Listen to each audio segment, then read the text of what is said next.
बंदी छोड़ सतगुरु रामपाल जी परमेश्वर जी की जय हो। परम पिता परमात्मा सारी सृष्टि के रचनहार, कुल मालिक, असंख्य ब्रह्मांडों के स्वामी, जगत गुरु, तीनों लोकों में प्रवेश करके सबका धारण पोषण करने वाले राजाधिराज, आत्माधार, नाथों के नाथ, देवों के देव महादेव, सर्वेश्वर महेश्वर, मृत्युंजय, अजरो अमर, आदि अनादि सनातनी प्रभु, जगत पिता जगदीश्वर, श्री श्री 1008 की उपाधि के वास्तविक अधिकारी, अकाल मूरत शब्द स्वरूपी राम वासुदेव, सर्वगतम ब्रह्म, परम पूजे, प्रथम पूजे, परम संत, परम पुरुष, परम धनी, परम दयालु, सत्य कबीर, हक्का कबीर, अल्लाहु कबीर, अल्लाहु अकबर, बाखबर, अल्लाह ताला, जगत के तारणहार, जगत के मुक्तिदाता, जगत के जगन्नाथ, हारे के सहारे, हिंदुओं के राम, मुसलमानों के अल्लाह, सिखों के वाहिगुरु, ईसाइयों के मसीह, दया के सागर दयानिधि, करुणा के सागर करुणानिधि, स्वयंभू परिभू, संकट मोचन, कष्ट हरण, मंगल करण, दुख भंजन, अविगत कबीर, निर्विकार निर्विषम परमात्मा, अलय अलेख सतगुरु, आदि अनादि सतगुरु, असली मर्यादा पुरुषोत्तम, असली राम, असली कृष्ण, असली घनश्याम, असली मुरारी, राजाओं के राजा, महाराजाओं के महाराजा, शहंशाहों के शहंशाह, सम्राटों के सम्राट, भगवानों के भगवान, अल्लाहों के अल्लाह, प्रभुओं के प्रभु, मसीहाओं के मसीह, सच्चे वाहिगुरु, बाबाओं के बाबा, पीरों के पीर, सेठों के सेठ, जगत सेठ, सावलसा सेठ, सर्वगुण संपन्न, अनंत कोटि कलाओं के स्वामी, अनंत कोटि ब्रह्मांडों के नायक, योगियों में महायोगी, ध्यानियों में महाध्यानी, सिद्धों में परम सिद्ध, ज्ञानियों में तत्वज्ञानी, ब्रह्म ज्ञानी, महाज्ञानी, परम ज्ञानी, सर्वश्रेष्ठ ज्ञानी, विज्ञानी, युवा कबीर, समर्थ कबीर, असमवात, अमित ओजा, सच्चे रहनुमा, करीम अल्लाह, सुभान अल्लाह, दुनिया के अंतिम पैगंबर, 8 सितंबर 1951 से गांव धनाना, जिला सोनीपत, हरियाणा, भारतवर्ष की पावन भूमि पे प्रकट रियल कल की भगवान श्री नारायण साकार हरि, श्री बाबा साहेब नूर अनंत परमात्मा, सच्चे दरवेश, सच्चे बाखबर, संत श्रोमणी सतगुरु रामपाल जी परमेश्वर जी के चरण कमल में साध संगति से जुड़े हुए देश विदेश से आप और हम सभी सत्सेवक भाई बहनों का अनंत कोटि दंडवत प्रणाम।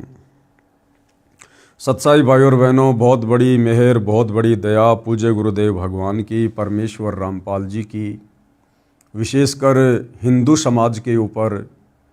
हिंदू समाज में जो भाई बहन परमात्मा प्राप्ति के लिए प्रयत्नशील हैं, परंतु वो परमेश्वर तक पहुंच नहीं पा रहे, हमारे अज्ञानी धर्म गुरुओं के द्वारा काल प्रेरणा से जिस प्रकार से शास्त्र विरुद्ध साधना का जाल समाज में फैला रखा है, आत्माएं उस जाल से अंधभक्ति से बाहर निकल नहीं पा रही हैं और ना निकल पाने के कारण सदियों से हमारे पूर्वज भी आज अनेक निकृष्ट योनियों को प्राप्त हैं।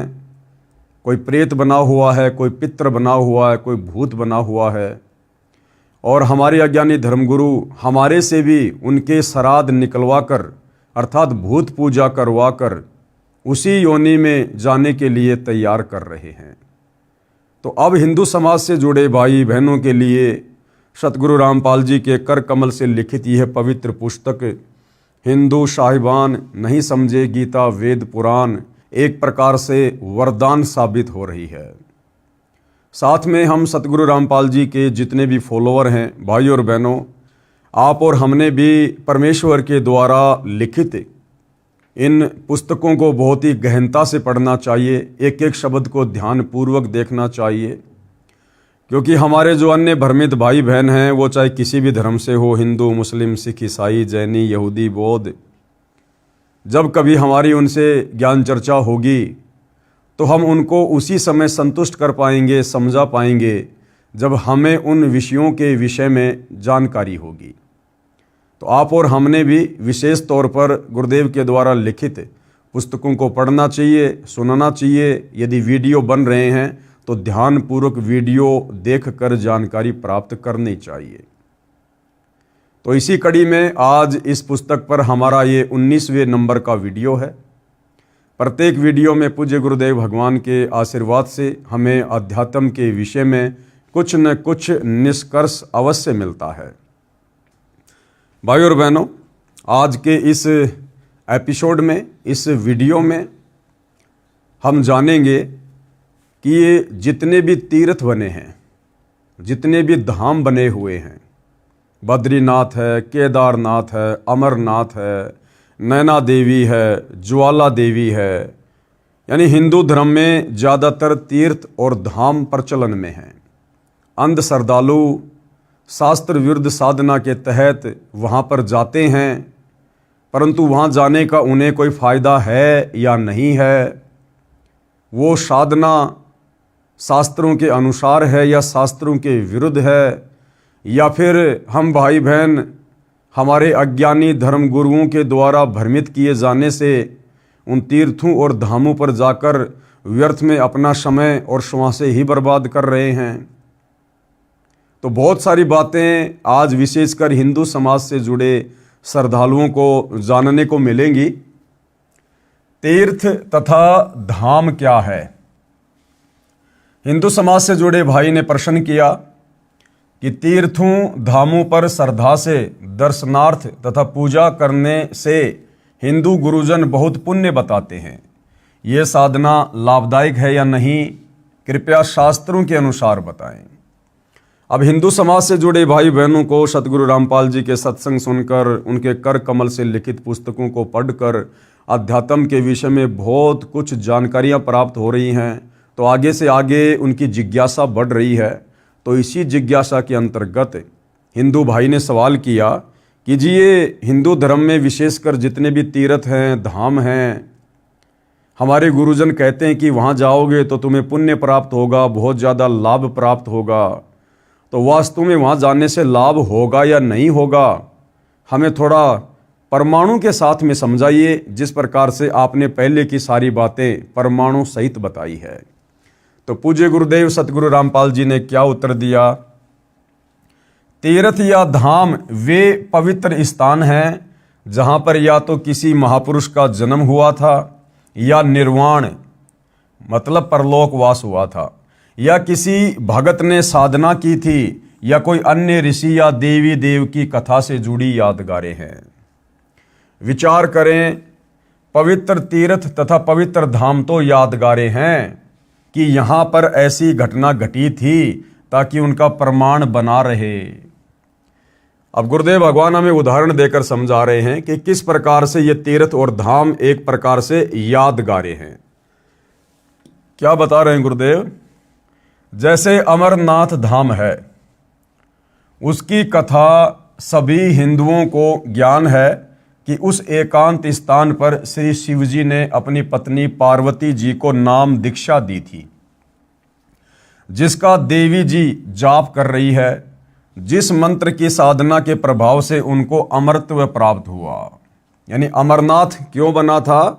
अमरनाथ वो जगह है जहाँ पर देवी पार्वती जी के पति श्री शंकर जी ने एकांत स्थान देखकर अपनी पत्नी पार्वती को अमर मंत्र दिए थे, उनको दीक्षा दी थी, और देवी जी को अमरत्व प्राप्त हुआ। अमरत्व का मतलब है जब तक श्री शंकर जी की उम्र है तब तक वो देवी पार्वती भी नहीं मरेगी, और जिस दिन श्री शंकर जी का समय पूरा हो जाएगा, उनका शरीर छूटने का समय होगा, उस वक्त देवी पार्वती का भी शरीर छूटेगा, अर्थात दोनों की मृत्यु होगी। वर्तमान में वह एक यादगार के अतिरिक्त कुछ भी नहीं है। अब वो जो अमरनाथ धाम है, अमरनाथ जगह है, वो केवल एक यादगार है, ताकि आने वाले समय में कोई इन बातों को, इन कथाओं को झुठला ना दे कि नहीं नहीं जी किसने देखा था, ऐसा नहीं हुआ, ये तो सब कहा सुनी बातें हैं। तो वहाँ पर जाकर उनको बताया जा सकता है कि देखो जी, सदियों से ये जो यादगार है, ये इसी बात का प्रमाण है कि यहाँ पर शंकर जी ने पार्वती जी को अमर मंत्र दिया था।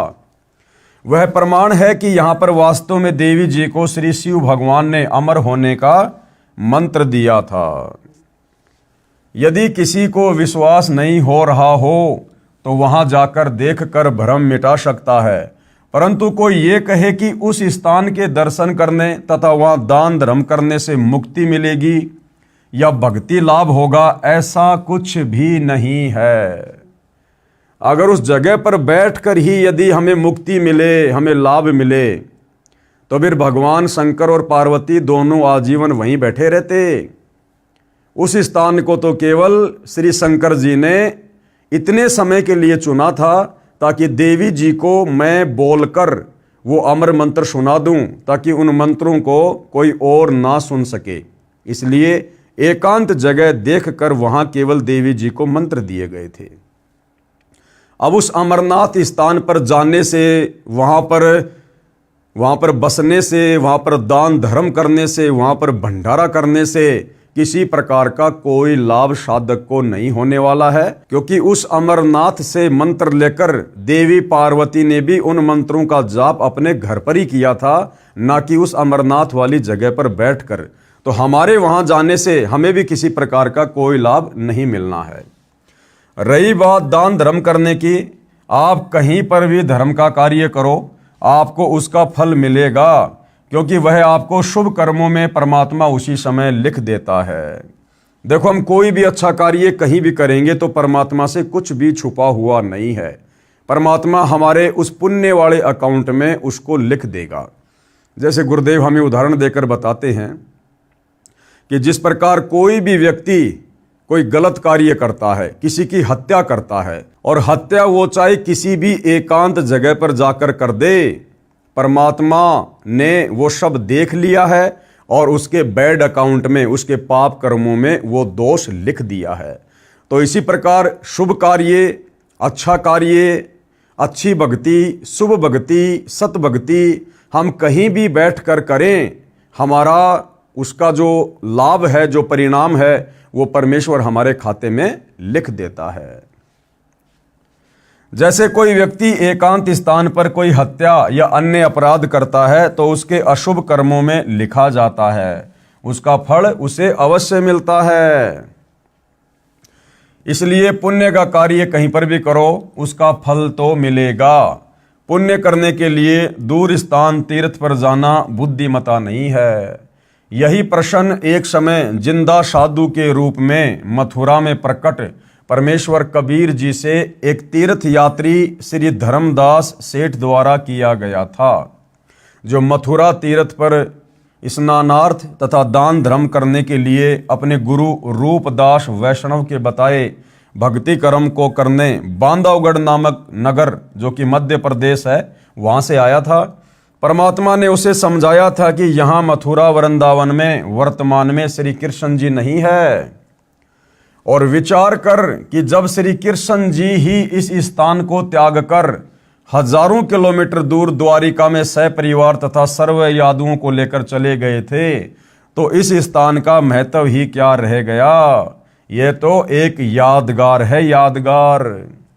यानी भोले श्रद्धालु मथुरा जाते हैं, वृंदावन जाते हैं कि वहाँ जाने से, स्नान करने से, भक्ति करने से हमें लाभ होगा, पुण्य होगा, बरकत मिलेगी, घर में सुख होगा। तो सतगुरु रामपाल जी समझाना चाहते हैं कि ऐ नादान हिंदू साहिबानों, कम से कम अपने इतिहास पर तो नज़र डालो।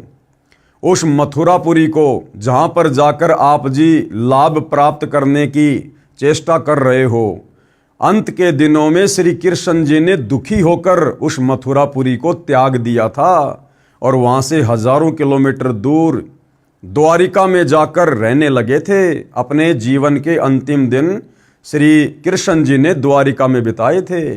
अब बताओ, जिस मथुरा को श्री कृष्ण जी ने ही त्याग दिया था, अब वहाँ पर जाकर स्नान करने से, दान धर्म करने से या अन्य कोई धार्मिक क्रिया करने से भला तुम्हें कैसे लाभ होगा? नहीं हो सकता।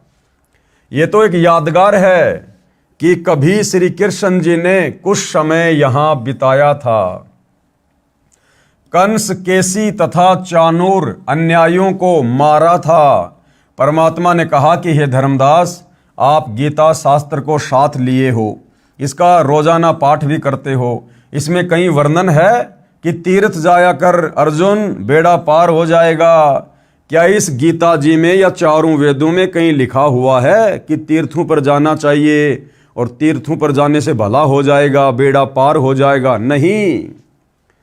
इसमें कहीं वर्णन है कि तीर्थ जाया कर अर्जुन, तेरा बेड़ा पार हो जाएगा? धर्मदास जी ने कहा, नहीं प्रभु, गीता में कहीं पर भी प्रभु का आदेश ऐसा नहीं लिखा है।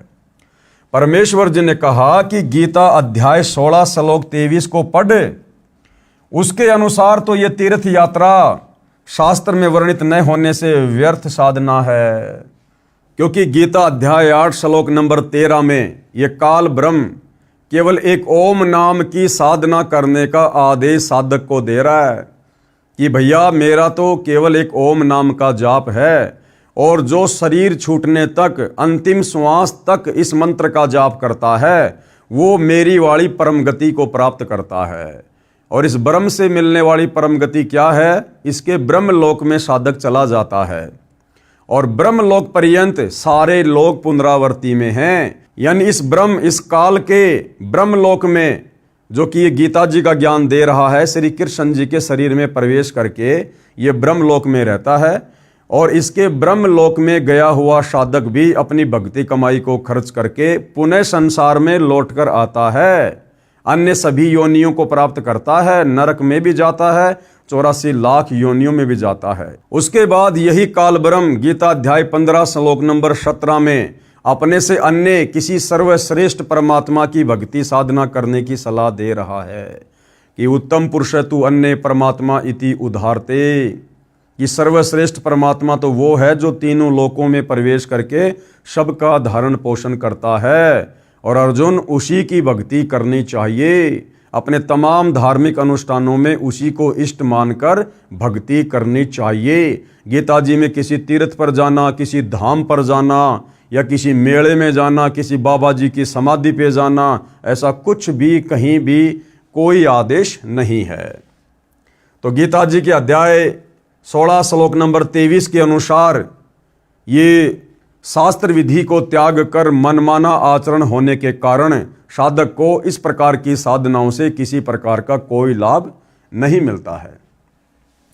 यदि आपके ज्ञानहीन गुरुओं की माने कि तीर्थ पर जाने से पुण्य लगता है, फिर पुण्य तो एक लगा और पाप लगे करोड़ों अरबों।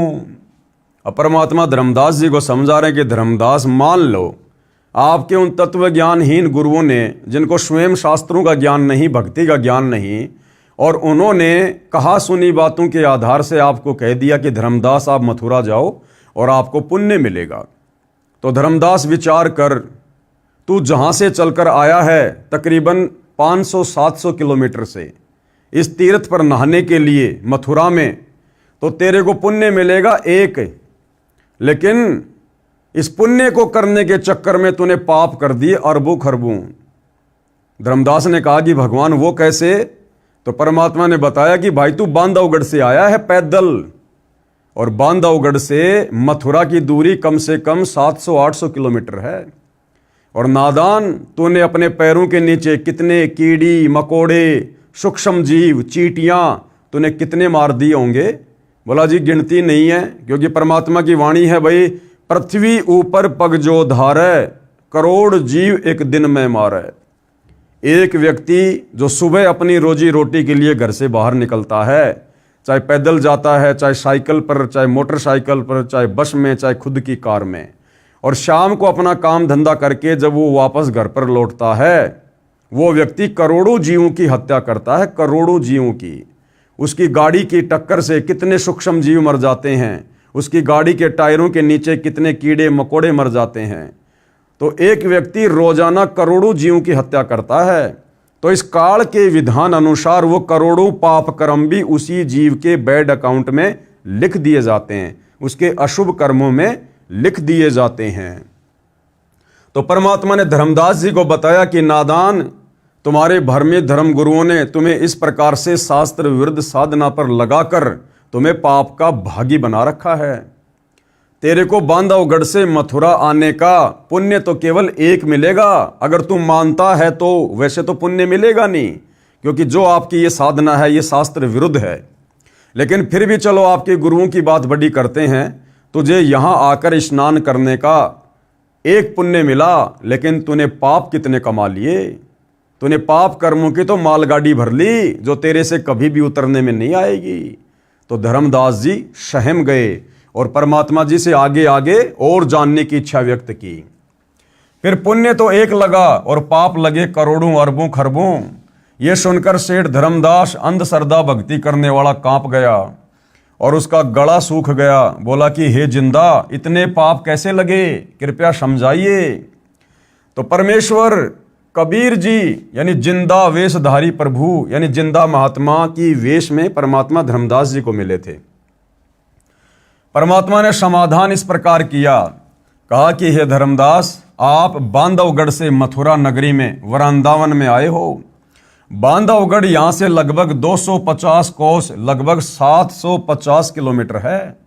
वहां से यहाँ तक पैरों चलकर आने से आपके द्वारा अनेकों जीव हिंसा हो गई। आपने इस मथुरा तीर्थ के जल में स्नान किया। करोड़ों सूक्ष्म जीव भी तीर्थ के जल में थे, जो आपके स्नान करने से रगड़ लगने से मारे गए, तथा आप जी ने भोजन बनाने से पहले जो चौका गारा तथा गाय के गोबर से लीपा, उसमें उसी जल का प्रयोग किया, तथा पृथ्वी पर उपस्थित जीव चौका लीपते समय करोड़ों जीव मारे गए। ये सब पाप आपको लगे। आप बताओ कि आप लाभ का सौदा कर रहे हो या घाटे का। धर्मदास जी के मुख से कोई बात नहीं निकली, उत्तर नहीं आया, क्योंकि वह भय के कारण स्तब्ध हो गया था। कुछ क्षण के पश्चात परमात्मा जिंदा वेशधारी के चरणों में गिर गया तथा यथार्थ शास्त्रोक्त भक्ति बताने की याचना की कि हे परमात्मा, मुझे सत्य भक्ति साधना बताओ जो शास्त्रों के अनुसार है। मैं तो बड़ा पाप का भागी बन रहा हूं। परमात्मा कबीर जी ने शास्त्रों में वर्णित साधना करने को बताई तथा अन्य सब आन उपासना यानी पाखंड पूजा त्यागने को कहा कि धर्मदास, ये तीर्थों पे जाना, धामों पे जाना, ये पैदल यात्रा करना, ये कावड़ लेके आना, ये सब शास्त्रों के विरुद्ध होने से तुम्हें पाप का भागी बनाती है, पुण्य तुम्हें नहीं मिलता। धर्मदास जी विवेकी थे, बुद्धिमान थे, ज्ञानवान थे। ढेर सारे प्रश्न उत्तर करके समझ गए, अपने कल्याण का मार्ग जान लिया और अपनी पत्नी को समझाकर सतगुरु कबीर जी से दीक्षा दिलाकर अपना तथा अपने परिवार को शास्त्रोक्त यानी शास्त्रों के अनुसार साधना पर लगाया और भक्ति का पूर्ण लाभ प्राप्त किया। धर्मदास जी को परमेश्वर कबीर जी एक साधु यानी जिंदा बाबा के वेश में मिले थे, जो तीर्थों पर भ्रमण कर रहा था तथा सब देवी देवताओं की पूजा किया करता था। कौन? धर्मदास जी। उसे परमेश्वर कबीर जी ने समझाया कि हे धर्मदास, तेरी साधना गलत है। धर्मदास जी ने अनेकों शंकाओं का समाधान जाना, उनमें से एक ये भी थी। अब धर्मदास जी ने परमात्मा से फिर आगे और क्या जानना चाहा अध्यात्म के विषय में, अपनी शंकाओं का समाधान करवाते हुए। वैष्णो देवी, नैना देवी, ज्वाला देवी तथा अन्नपूर्णा देवी के मंदिर की स्थापना। तो धर्मदास जी ने सवाल किया कि वैष्णो देवी, नैना देवी, ज्वाला देवी तथा अन्नपूर्णा देवी आदि पवित्र स्थानों पर अनेकों हिंदू जाते हैं, क्या वहां जाने से भी भक्ति लाभ नहीं है? कि हे परमात्मा, हमारे हिंदू समाज में तो लोग इन तीर्थों पर बिल्कुल अंधे होके जाते हैं, क्या वहां जाने से भी कोई लाभ नहीं है? तो परमेश्वर जी ने क्या उत्तर दिया? उत्तर कबीर जी जिंदा महात्मा का, हे धर्मदास, अभी बताया था कि तीर्थ धामों पर जाने से क्या लाभ हानि होती है, फिर भी सुन। पूरा हिंदू समाज जानता है कि ये पवित्र धर्म स्थान कैसे बने। आप अनजान मत बनो। यानी ये कथाएं तो भाई सबने सुन रखी हैं कि इन तीर्थों की स्थापना कैसे हुई, इन धामों की स्थापना कैसे हुई, हमारे पुराणों में लिखा हुआ है। हमारे धर्मगुरु इन कथाओं में हमें यही तो सब कुछ बताते आ रहे हैं, लेकिन विचार ना उन धर्मगुरुओं ने किया और ना सुनने वाले श्रद्धालुओं ने किया। आप अनजान मत बनो। जिस समय दक्ष पुत्री सती जी अपने पति श्री शिव जी से रूठकर पिता दक्ष जी के पास अपने घर आई, राजा दक्ष ने सती जी का अनादर किया, क्योंकि सती जी ने यानी पार्वती जी ने अपने पिता राजा दक्ष की आज्ञा ना मानकर और शंकर जी को अपने पति के रूप में चुन लिया था। यानी शंकर जी और सती जी ने लव मैरिज की थी और सती जी शंकर जी के साथ में चली गई थी। उसके बाद में एक घटना घटती है, जिस समय विष्णु अवतार श्री रामचंद्र जी को 14 वर्ष का वनवास प्राप्त था और वनवास के दौरान लंका का राजा रावण सीता जी का अपहरण करके ले गया। उधर से श्री रामचंद्र जी अपनी पत्नी वियोग में रो रहे थे, बिलख रहे थे, पेड़ों से लिपट लिपट कर पूछ रहे थे मेरी सीता कहाँ है। जंगली जानवरों से, हिरणों से लिपट लिपट कर पूछ रहे थे मेरी सीता कहाँ है, मेरी सीता कहाँ है। उसी दौरान भाइयों और बहनों, ऊपर से श्री शंकर जी और सती जी दोनों जा रहे थे और श्री रामचंद्र जी को इस प्रकार विलाप करते हुए देखकर सती ने श्री शंकर जी से पूछा कि हे महादेव, ये व्यक्ति कौन है और इस प्रकार से क्यों विलाप कर रहा है, इसको क्या तकलीफ है। तो शंकर जी ने कहा कि देवी, ये भगवान विष्णु है जो रामचंद्र रूप में नारद जी का श्राप भोगने के लिए आए हुए हैं।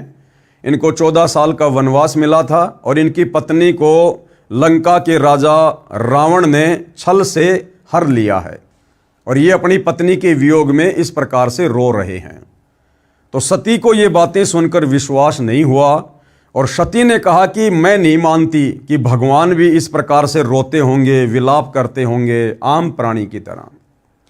तो शंकर जी ने बहुत समझाया कि देख, ये इनकी अपनी कोई लीला है, आप नहीं समझ पाओगी। लेकिन सती ने कहा कि मैं तो इसकी परीक्षा लूंगी, मैं तो सीता जी का रूप बनाकर जाऊंगी और इसकी परीक्षा लूंगी। अगर इन्होंने मुझे पहचान लिया सीता जी के रूप में तो मैं मान जाऊंगी कि ये भगवान विष्णु है, अन्यथा नहीं। तो शंकर जी ने कहा कि तू ये गलती मत कर देना। देख, भगवान विष्णु मेरा बड़ा भाई है और उस नाते श्री रामचंद्र जी की पत्नी सीता वो मेरी भाभी है, मेरी माँ समान है वो। और अगर तूने मेरी माँ का रूप बना लिया, मेरी भाभी का रूप बना लिया सीता का, फिर तू मेरे योग्य नहीं रहेगी, मैं तुझे पत्नी रूप में स्वीकार नहीं करूंगा। तो उस समय तो सती जी ने कह दिया कि ठीक है जी, नहीं लूंगी परीक्षा। लेकिन मन में वही बात, काल प्रेरणा, ये काल इसी प्रकार से घर घर में झगड़े रखवाता है, चाहे आप और हमारे घर में हो, चाहे ब्रह्मा विष्णु महेश के घर में हो। दोनों चले जाते हैं। श्री शंकर जी अपने कार्य के लिए अपने कार्य स्थल पर चले गए। पीछे से सती जी के मन में काल ने फिर से प्रेरणा उठाई कि उसकी परीक्षा लेनी चाहिए, शंकर जी को क्या पता चलेगा। और पार्वती जी यानी सती जी सीता जी का रूप धारण करके जंगल में रोते बिलखते श्री रामचंद्र जी के सामने जाकर उपस्थित हो जाती है। उधर से रामचंद्र जी की बुद्धि इस काल ने ऑन कर दी, क्योंकि गीता जी में यह काल कह रहा है अर्जुन को कि अर्जुन, बलवानों का बल और बुद्धिमानों की बुद्धि मेरे हाथ में है, चाहूं जिसका रिमोट ऑन कर दूं। तो उसी समय श्री रामचंद्र जी की इस काल ने, इस ब्रह्म ने, गीता का ज्ञान देने वाले भगवान ने बुद्धि ऑन कर दी और रामचंद्र जी ने तुरंत पहचान लिया और कहा कि हे दक्ष पुत्री माया, भगवान शंकर को कहां छोड़ के आ गई। अब इतना सुनते ही सती जी तो बिल्कुल ठंडी हो गई कि भाई इसने तो मुझे पहचान लिया, ये तो वास्तव में भगवान विष्णु है। तो उसने कहा जी मैं तो आपकी परीक्षा लेने आई थी, मुझे विश्वास नहीं हो रहा था। इतना कह के वो तो वहां से चली गई। अब उधर से भाइयों और बहनों, इस काल ने शंकर जी के मन में प्रेरणा कर दी कि तेरी पत्नी तेरी आज्ञा के विरुद्ध सीता का रूप बनाकर श्री रामचंद्र जी की परीक्षा लेके आई है।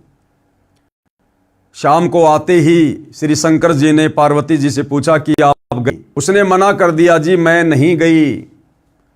शंकर जी ने और थोड़ा सा दबाव दिया तो उसने कहा जी हाँ मैं गई थी, सीता का रूप बना के परीक्षा लेके आई थी और आप जी बिल्कुल सही कह रहे थे, वो तो विष्णु जी के अवतार रामचंद्र जी हैं, उन्होंने मुझे तुरंत पहचान लिया। उसके बाद श्री शंकर जी ने पार्वती जी से नाराज होकर पति पत्नी संबंध बनाने छोड़ दिए कि तूने मेरी माँ का रूप बनाया है, मैं तुझे अब इस शरीर में बिल्कुल भी स्वीकार नहीं करूंगा। काफी दिन हो गए, शंकर जी ने शारीरिक संबंध नहीं बनाए, पति पत्नी व्यवहार नहीं किया, बात भी नहीं करते थे।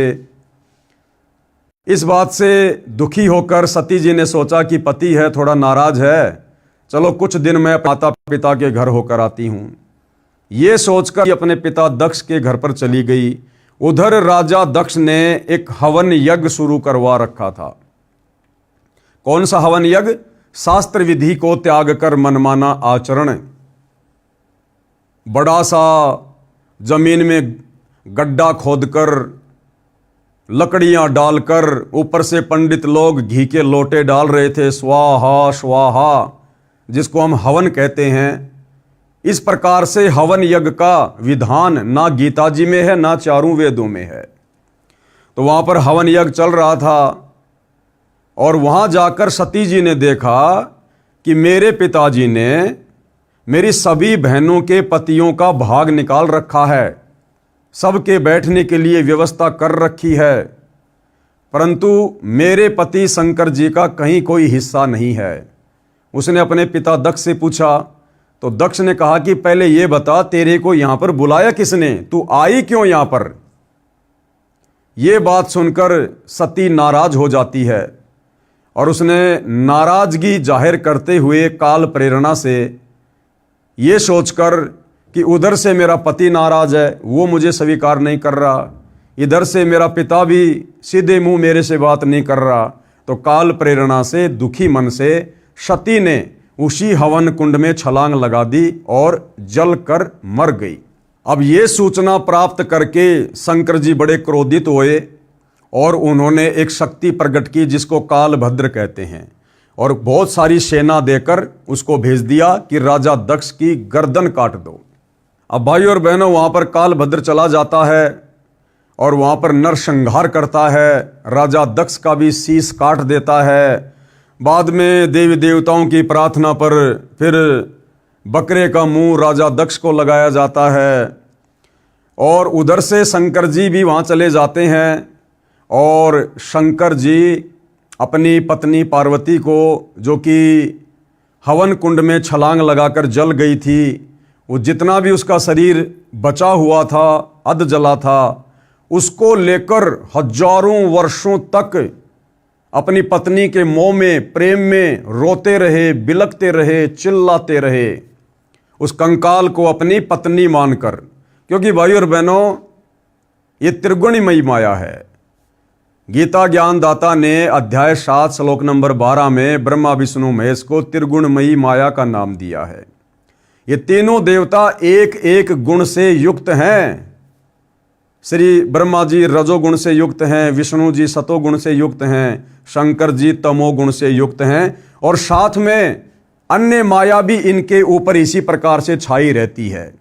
यानी श्री ब्रह्मा जी खुद तो रजोगुण से युक्त हैं ही हैं, साथ में विष्णु के सतोगुण और शंकर जी के तमोगुण से भी युक्त हैं। इसी प्रकार विष्णु जी में खुद का तो सतोगुण है ही है, साथ में ब्रह्मा जी का रजोगुण और शंकर जी का तमोगुण भी उनमें समाया हुआ है। ठीक इसी प्रकार श्री शंकर जी खुद तो तमोगुणी हैं ही हैं, साथ में ब्रह्मा जी का रजोगुण और विष्णु जी का सतोगुण भी उनमें पैरालल है, बराबर है, और ये भी तीनों गुणों के प्रभाव से प्रभावित रहते हैं। तो श्री शंकर जी ने इस प्रकार से मोह में अपनी पत्नी के अध जले शरीर को अपने सीने से चिपकाकर, और पुराण में लिखा है 10,000 वर्षों तक वो घूमते रहे, रोते रहे, हाय सती हाय सती हाय सती।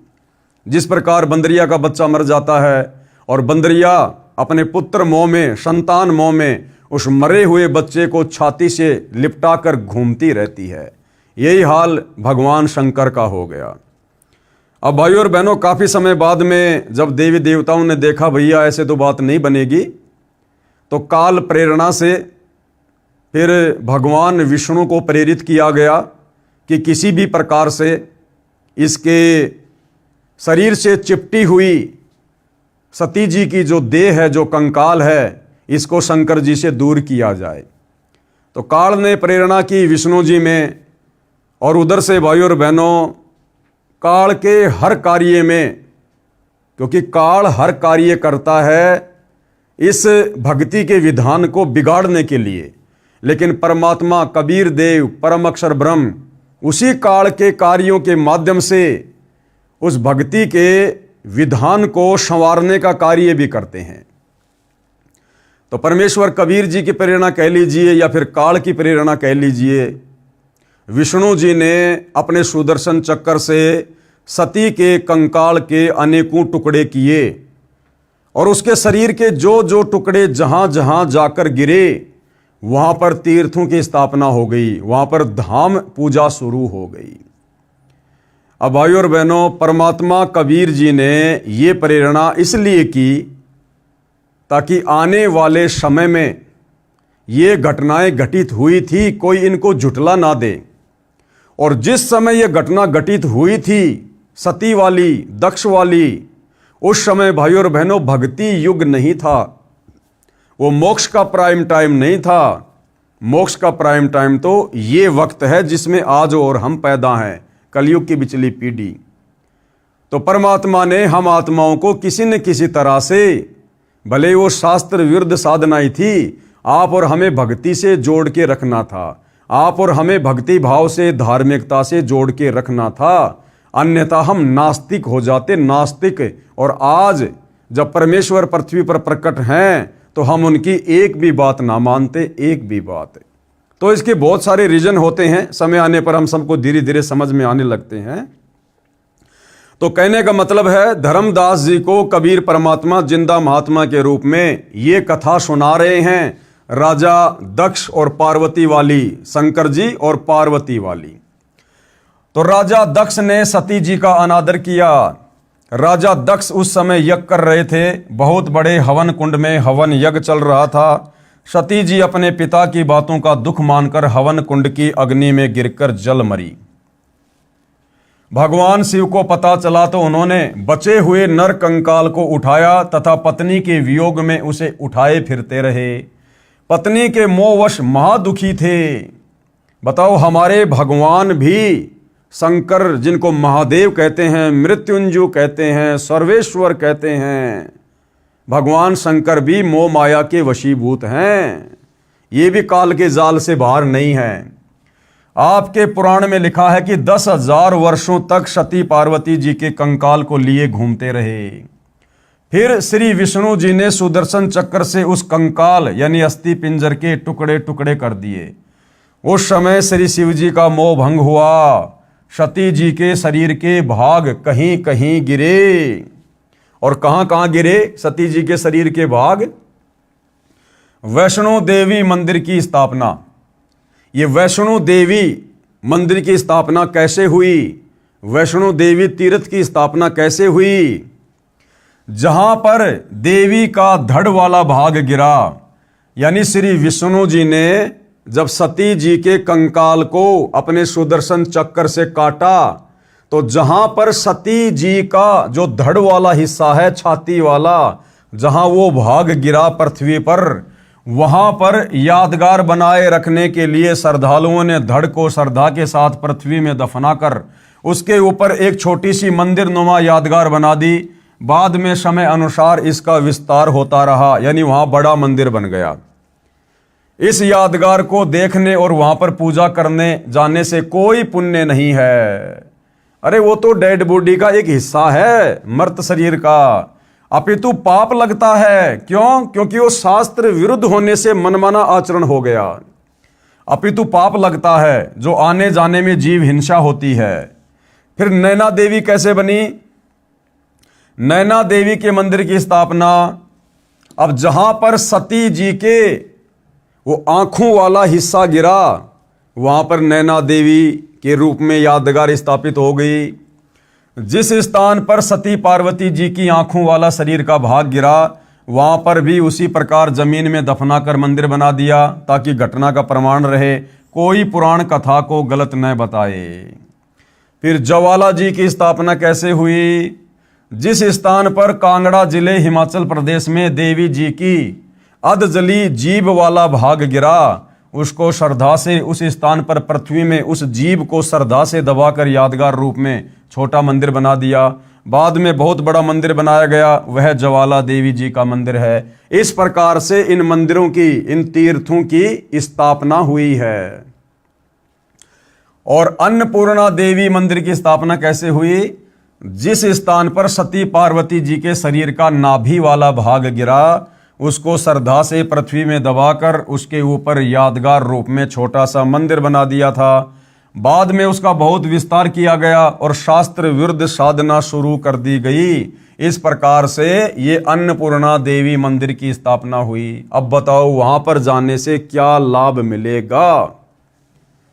अब किसी व्यक्ति को शमशान घाट पर ले जाकर दफना दिया जाए या उसको जला दिया जाए और वहाँ उसकी कोई समाधि बना दी जाए और वहाँ जाकर कोई पूजा करने लग जाए, वहाँ कोई पंडित जी बैठ जाए, कोई गुरु जी बैठ जाए, दान दक्षिणा लेने लग जाए और समय आने पर देखा कि भाई यहाँ तो बहुत श्रद्धालु आ रहे हैं, धीरे धीरे मंदिर का विस्तार कर दिया, समाधि को बहुत बड़ा रूप दे दिया और आम आदमी सोचे कि वहाँ जाने से लाभ मिलेगा क्योंकि वहाँ तो दुनिया जा रही है।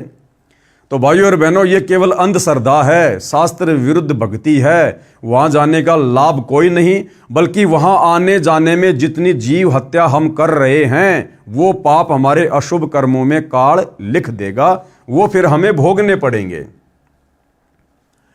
ये सब प्रमाण रूप हैं, यानी ये सब यादगार हैं और ये यादगारें परमात्मा ने इसलिए बनवाई ताकि आगे चलकर इस वर्तमान कलयुग के समय में, जहां व्यक्ति एक तरफ तो वैसे ही भक्ति और भगवान से कोसों दूर बैठा होगा, और अगर इस प्रकार की यादगारें ना हों और जब कोई ये कथा सुनाएगा तो कोई भी व्यक्ति उन कथाओं पर विश्वास नहीं करेगा कि भाई तू डींग मार रहा है, ऐसा कोई प्रमाण है तेरे पास में, ऐसी कोई यादगार है वहां पर। इसलिए परमात्मा ने भक्ति को जीवित रखने के लिए, हमारी धार्मिकता को बनाए रखने के लिए, हमें आस्थावान बनाए रखने के लिए इस प्रकार की यादगारें परमपिता परमेश्वर जी ने बनवाई थी।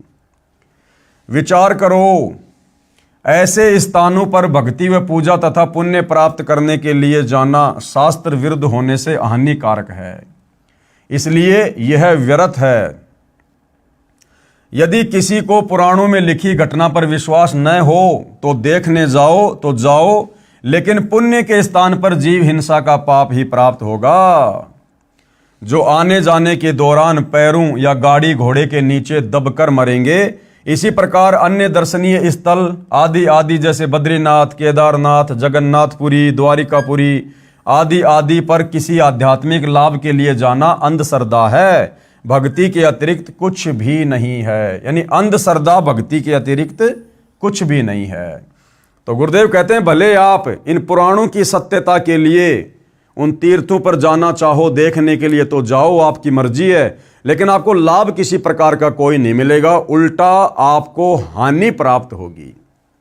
आप हिंसा के भागी बनेंगे और आपके बैंक अकाउंट में काल ये सारे पाप कर्म लिख देगा। और भाइयों और बहनों, ये सारी यादगारें केवल वर्तमान समय तक के लिए ही परमात्मा ने सुरक्षित रखनी थी, ताकि हम इन तमाम प्रकार की घटनाओं पर यकीन कर सकें और तुरंत तत्वदर्शी संत से आगे का ज्ञान लेकर शत भक्ति शुरू कर सकें। इसलिए सतगुरु रामपाल जी से तत्व ज्ञान समझ में आने के बाद उनके फॉलोवर ने कभी भी ऐसी जगहों पर भूल कर भी नहीं जाना चाहिए, दर्शन के लिए भी नहीं जाना चाहिए, पुण्य प्राप्ति तो बहुत दूर की बात है। केदारनाथ मंदिर भारत में तथा पशुपति नाथ मंदिर नेपाल में कैसे बना? अब ये क्या रहस्य है कि जो केदारनाथ मंदिर है वो भारत में है तथा पशुपति नाथ मंदिर नेपाल में है? इतना लंबा डिस्टेंस कैसे, इतनी लंबी दूरी कैसे? तो इसके लिए भी गुरुदेव भगवान हमें एक कथा सुना रहे हैं कि केदारनाथ मंदिर कैसे बना और नेपाल में पशुपति नाथ मंदिर की स्थापना कैसे हुई। महाभारत में कथा है कि पांचों पांडव युधिष्ठिर, अर्जुन, भीम, नकुल व सहदेव जीवन के अंतिम समय में हिमालय पर्वत पर तप कर रहे थे। अब बताओ, तप करना ना वेदों में लिखा है ना गीता जी में लिखा है। और भाइयों और बहनों, तप करने के लिए खुद गीता का ज्ञान देने वाला काल भगवान मना कर रहा है। अब बहुत सारे भाई बहन जो ये कहते हैं कि भाई गीता का ज्ञान श्री कृष्ण जी ने बोला है, चलो आपकी बात बड़ी करते हैं, गीता का ज्ञान श्री कृष्ण जी ने बोला है, लेकिन गीता का ज्ञान देते समय श्री कृष्ण जी तो तप करने के लिए मना कर रहे हैं। श्री कृष्ण जी तो कह रहे हैं भैया तप करने वाला मुझे दुखी करता है, तप करने वाला मुझे दुखी करता है। अब यहां पर श्री कृष्ण जी पांडवों को खुद तप करने की सलाह दे रहे हैं कि भैया पांडवों, महाभारत के युद्ध में तुमने जो बंधुघात किया था, जो करोड़ों सैनिक मरवाए हैं, उनका पाप तुम्हारे ऊपर चढ़ा हुआ है। अगर तुम वो पाप धोना चाहते हो तो सारे के सारे पांडव अंतिम समय में हिमालय में जाकर तपस्या करके गल जाओ, समाप्त हो जाओ, शरीर छोड़ दो। तो एक तरफ तो तुम्हारे श्री कृष्ण जी गीता जी में तप करने को मना कर रहे हैं और दूसरी तरफ तुम्हारा वही कृष्ण पांडवों को तप करने की सलाह दे रहा है। तो ये दोगली बात कैसे? तो ये दोगली बात नहीं है। श्री कृष्ण जी को तत्व ज्ञान नहीं था। श्री कृष्ण जी का धार्मिक गुरु दुर्वासा था और दुर्वासा खुद शास्त्र विरुद्ध साधना करता था, घोर तप करता था। और महाभारत में अर्जुन को जो ज्ञान दिया गया था वो श्री कृष्ण जी के शरीर में प्रेत की तरह प्रवेश करके इस काल ब्रह्म ने दिया था। इसके अलावा भाई और बहनों और भी बहुत सारे रहस्य हैं कि वो तप करने से काल दुखी होता है या फिर वो पूर्ण परमात्मा सत्य पुरुष कबीर देव दुखी होता है। खैर ये बातें आपको धीरे धीरे समझ में आएंगे जब आप अध्यात्म में आगे बढ़ेंगे। लेकिन कहने का मतलब ये है, यदि हिंदू श्रद्धालुओं के अनुसार गीता जी का ज्ञान श्री कृष्ण जी ने बोला था तो भैया श्री कृष्ण जी तो गीता जी में तप करने वालों को ये कह रहे हैं कि उनको तो मैं आसुर योनियों में डालूंगा, नरक में डालूंगा जो तप करते हैं, क्योंकि तप करने वाले शरीर में विराजमान मुझ परमात्मा को भी दुखी करते हैं, वो कृष्ण करते हैं। तो दूसरी तरफ फिर श्री कृष्ण जी पांडवों को तप करने की सलाह क्यों दे रहे हैं? हिमालय में जाकर। अर्थात गीता जी का ज्ञान श्री कृष्ण जी ने नहीं बल्कि श्री कृष्ण जी के शरीर में प्रेत की तरह प्रवेश करके इस काल ब्रह्म ने दिया था। तो ये जो तप करने का विधान है ये शास्त्रों के विरुद्ध है। एक दिन सदाशिव यानी काल ब्रह्म ने दुधारू भैंस का रूप बनाया। जब पांचों पांडव हिमालय क्षेत्र में तप आदि कर रहे थे तो उस समय ये जो काल ब्रह्म है जिसने गीता जी का ज्ञान दिया है, जो ब्रह्मा विष्णु महेश का पिता है, ज्योति निरंजन, जो गुप्त रहता है, अपने काल रूप में किसी को दर्शन नहीं देता परंतु भ्रमित यही करता है भक्ति और भगवान के नाम पर, साधनाओं के नाम पर। सारी शास्त्र विरुद्ध साधना यही करवाता है आप और हम जीवों को अपने षड्यंत्र में फांसे रखने के लिए, क्योंकि ये नहीं चाहता कि कोई भी प्राणी सत्य साधना करके तत्वदर्शी संत की शरण ग्रहण करके मेरे जाल से बाहर निकल जाए। क्यों? क्योंकि इसको प्रतिदिन 1 लाख स्त्री पुरुष खाने का श्राप लगा हुआ है। इसलिए ये किसी को भी सत्य साधना वाला मार्ग नहीं पता होने देता है। तो जब पांचों पांडव वहां पर थे तो उसी समय इस काल ब्रह्म ने, सदाशिव ने, ज्योति निरंजन ने, ब्रह्मा विष्णु महेश के पिता ने एक दूध वाली भैंस का रूप बनाया और उस क्षेत्र में घूमने लगा। भीम दूध प्राप्ति के मकसद से उसे पकड़ने के लिए दौड़ा तो भैंस पृथ्वी में समाने लगी। भीम ने भैंस का पिछला भाग मजबूती से पकड़ लिया, जो पृथ्वी से बाहर शेष था वह पत्थर का हो गया। जो भैंस का पिछला हिस्सा था वो कुछ देर बाद वो पत्थर का बन गया और बाहर ही रह गया। वह केदारनाथ बना। भैंस के शरीर के अन्य भाग जैसे अगले पैर, पिछले पैर आदि आदि जहां जहां निकले वहां पर अन्य केदार बने। ऐसे ऐसे 7 केदार हिमालय में बने। उस भैंस का सिर वाला भाग काठमांडू में निकला जिसको पशुपति कहा गया। उसके ऊपर मंदिर बना दिया गया। उस भैंस के पिछले भाग पर तथा अन्य अंग जहां जहां निकले उनको केदार नाम देकर यादगार बना दी गई थी कि यह पौराणिक घटना सत्य है, ये साक्षी है। सब मंदिर किसी न किसी कथा के साक्षी हैं परंतु पूजा करना गलत है।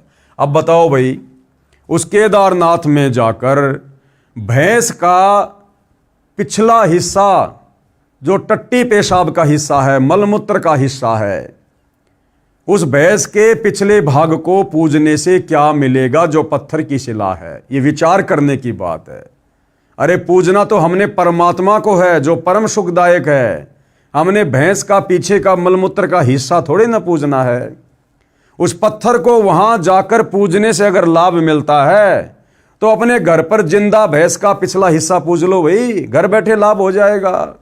परंतु ये साधना इस काल के द्वारा हम आत्माओं को भक्ति मार्ग से भटकाने के लिए शुरू करवाई गई थी और शास्त्र विरुद्ध होने के कारण इस प्रकार की ओछी आदि अधूरी घटिया साधनाओं का साधक को किसी प्रकार से कोई लाभ प्राप्त नहीं होता, उल्टा वहां जाकर वो पाप का भागी बनता है। उसके बाद क्या कह रहे हैं गुरुदेव, लगभग 100 वर्ष पहले केदारनाथ पर अधिक वर्षा के कारण दलदल अधिक हो गई थी। लगभग 60 वर्ष तक वहां कोई पूजा आरती नहीं की गई, न कोई दर्शन करने गया था। बाद में 30-40 वर्ष से दोबारा से दर्शनार्थी जाने लगे।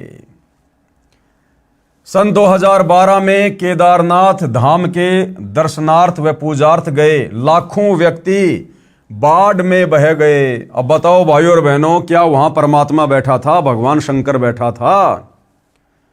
अगर वहां भगवान शंकर बैठे होते तो क्या भगवान शंकर अपनी पूजा के लिए वहां आने वाले भक्तों की रक्षा नहीं करता? क्या उस घटना को भगवान शंकर टाल नहीं सकता था? क्या भगवान शंकर में इतनी भी पावर नहीं है, इतनी भी शक्ति नहीं है जो अपने भक्तों की रक्षा कर सके? लेकिन भाइयों और बहनों, ये शास्त्र विरुद्ध साधना है और इस प्रकार की शास्त्र विरुद्ध साधना से भगवान शंकर भी नाराज होता है। इसलिए कई हजारों की संख्या में वहां पर श्रद्धालु मारे गए। परिवार के परिवार अंधश्रद्धा भक्ति करने वाले मारे गए। यदि ये साधना पवित्र गीता में वर्णित होती तो वहां जाने वाले श्रद्धालु मर भी जाते तो भी पुण्यों के साथ परमात्मा के दरबार में जाते, परंतु शास्त्र विरुद्ध भक्ति करते हुए ऐसे मरते हैं तो व्यर्थ जीवन गया। तीर्थ तथा धाम की अन्य जानकारी। अब ये तो भाइयों और बहनों मोटे मोटे धाम थे, मोटे मोटे तीर्थ थे, केदारनाथ, बद्रीनाथ, अमरनाथ, पशुपतिनाथ। इसके अलावा भी और बहुत सारे तीर्थ हमारे भारत देश में हैं, जहां पर प्रतिवर्ष लाखों की संख्या में अंध श्रद्धालु पुण्य प्राप्त करने के लिए, या वर्तमान में तो बहुत सारे भाई बहन खाली पिकनिक मनाने के लिए, घूमने फिरने की दृष्टि से भी जाते हैं।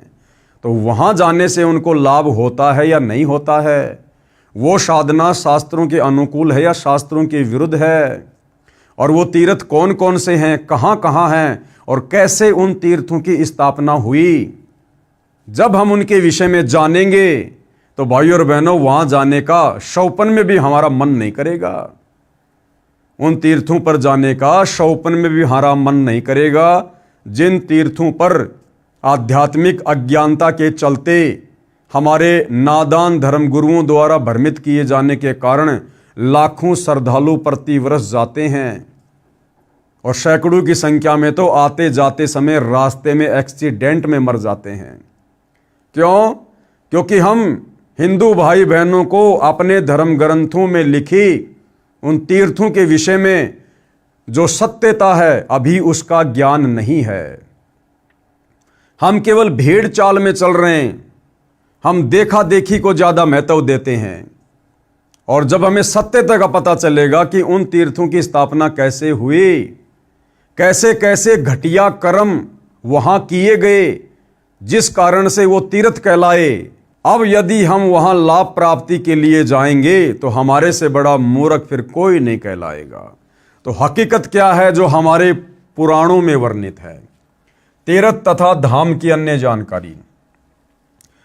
किसी साधक ऋषि ने किसी स्थान या जलाशय पर बैठकर साधना की या अपनी आध्यात्मिक शक्ति का कोई प्रदर्शन किया, वह अपनी भक्ति कमाई करके साथ ले गया तथा अपने इष्ट लोक को प्राप्त हुआ।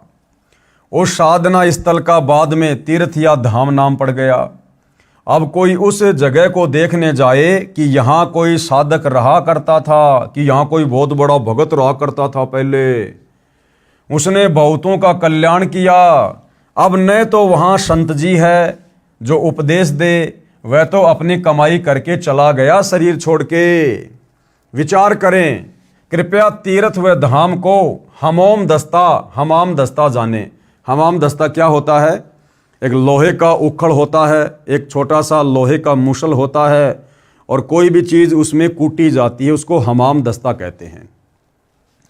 1 फुट का लोहे का गोल पात्र लगभग 9 इंच परिधि का उखड़ जैसा होता है तथा 1.5 फुट लंबा तथा 2 इंच परिधि का गोल लोहे का डंडा सा मूसल जैसा होता है, जो सामग्री व दवाइयां आदि कूटने के काम आता है। उसको कहते हैं हमाम दस्ता। एक व्यक्ति अपने पड़ोसी का हमाम दस्ता मांग कर लाया। उसने हवन की सामग्री कूटी तथा मांझ धोकर लौटा दिया। जिस कमरे में हमाम दस्ता रखा था उस कमरे में सुगंध आने लगी। घर के सदस्यों ने देखा कि यह सुगंध कहाँ से आ रही है, तो पता चला कि हमाम दस्ते से आ रही है। वे समझ गए कि पड़ोसी ले गया था, उसने कोई सुगंध युक्त वस्तु कूटी है। कुछ दिन बाद वह सुगंध भी आनी बंद हो गई। ठीक इसी प्रकार ये तीर्थ हैं भाइयों और बहनों। उस जगह पर जहां आज तीर्थ बने हुए हैं, किसी भगत ने, किसी साधक ने, किसी ऋषि ने, जैसा भी उसको ज्ञान प्राप्त था, उसने वो साधना की थी, वो भक्ति की थी। और जब उसका शरीर छूटा तो उसके बाद अपनी भक्ति कमाई को लेकर वो अपने इष्ट के धाम में चला गया, जहां तक कि उसने साधना की थी। अब वो तो अपनी सारी भक्ति कमाई लेकर चला गया। अब वहां जाने से आप और हमें क्या मिलेगा? वहां तो केवल उस हमाम दस्ते की तरह कुछ दिन के लिए वो सुगंध है। हम ही अपने मन में सोच लेते हैं कि हाँ, बड़ा आनंद आया, बड़ी अच्छी जगह है, बड़ा सुंदर वातावरण है, एकांत जगह है। परंतु भाइयों और बहनों, जो मूल वस्तु थी, जिस प्रकार हमाम दस्ते में जड़ी बूटी कूटी, वो तो पड़ोसी ने रख ली और साफ करके वापस लौटा दिया। अब उसके घर में भी 2-4 दिन तो वो सुगंध रही और धीरे धीरे वो भी समाप्त हो गई। तो इन तीर्थों को बने हुए भाई और बहनों हजारों वर्ष हो चुके हैं, हजारों वर्ष। और अब तो उन तीर्थों पर वो गंध भी नहीं है, वो सुगंध भी नहीं है, वो भी समाप्त हो चुकी है। तो भला हमें वहां जाने से क्या लाभ मिलेगा? मतलब टोटल देखा देखी हो रही है, देखा देखी। कुछ दिन बाद वह सुगंध भी आनी बंद हो गई। इसी प्रकार तीर्थ व धाम को एक हमाम दस्ता जानो। जैसे सामग्री कूटने वाले ने अपनी सर्व वस्तु पहुंच कर रख ली, खाली हमाम दस्ता लौटा दिया। अब कोई उस हमाम दस्ते को सूंघ कर ही कृतार्थ माने तो नादानी है। उसको भी सामग्री लानी पड़ेगी, तब पूर्ण लाभ होगा। ठीक इसी प्रकार किसी धाम व तीर्थ पर रहने वाला वो पवित्र आत्मा तो राम नाम की सामग्री कूटकर यानी भक्ति करके झाड़ पहुंचकर अपनी सारी भक्ति साधना की कमाई को साथ ले गया। बाद में अनजान श्रद्धालु उस स्थान पर जाने मात्र से कल्याण समझे तो उनके मार्गदर्शक यानी गुरुओं की शास्त्र विधि रहित बताई साधना का ही परिणाम है। उस महान आत्मा संत की तरह प्रभु साधना करने से ही कल्याण संभव है, उन तीर्थों पर जाने से नहीं। जिस प्रकार उन तीर्थों वाली जगह पर पहले वो साधु महात्मा ऋषि बैठकर भक्ति किया करता था, हमने भी उसी प्रकार से भाई भक्ति करनी पड़ेगी, तब हमें लाभ प्राप्त होगा। खाली उस जगह को देखने मात्र से कोई लाभ नहीं है। उसके लिए तत्वदर्शी संत की खोज करके उससे उपदेश लेकर आजीवन भक्ति करके मोक्ष प्राप्त करना चाहिए। शास्त्र विधि अनुकूल सत साधना मुझ दास रामपाल दास के पास उपलब्ध है, कृपया निःशुल्क प्राप्त करें। अब आगे गुरुदेव क्या समझा रहे हैं? तीर्थ स्थापना के प्रमाण।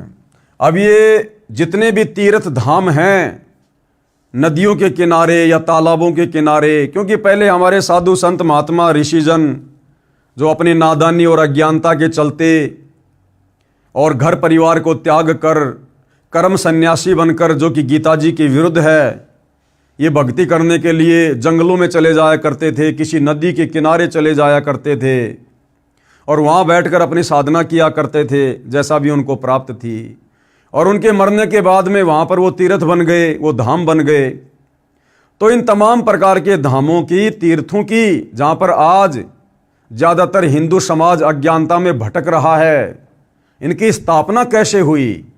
जब हम इनकी स्थापना के बारे में जानेंगे भाई और बहनों, हमारे धर्मशास्त्रों में लिखा हुआ पढ़ेंगे, हमें शर्म आएगी, शर्म। और वहाँ जाकर हमें सद्बुद्धि आएगी या हम दुर्बुद्धि का शिकार होंगे, वो भी हमें पता चलेगा। सबसे पहले है शुक्र तीर्थ कैसे बना। शुक्र तीर्थ श्री ब्रह्मा पुराण लेखक कृष्ण देपायन अर्थात वेद व्यास जी प्रकाशक, Gita Press Gorakhpur, page number 167 168 पर भृगु ऋषि का पुत्र कवि अर्थात शुक्र ने गौतमी नदी के उत्तर तट पर जहां भगवान महेश्वर की आराधना करके विद्या पाई थी, वह स्थान शुक्र तीर्थ कहलाता है। अब बताओ, उसने तो वहां बैठकर अपनी भक्ति की और जो भक्ति कमाई करी मरने के बाद अपने साथ लेकर चला गया। और वहां जाकर हमें कैसे लाभ मिलेगा, हमें कैसे फायदा मिलेगा? भाई जैसे कहीं कोई सत्संग चल रहा है, महाराज जी सत्संग कर रहे हैं और वहां पर खीर और हलवा बनाने के लिए एक भट्ठी बनाई गई, खीर बनाई गई, हलवा बनाया गया और वो सत्संग 2 या 3 दिन का चला।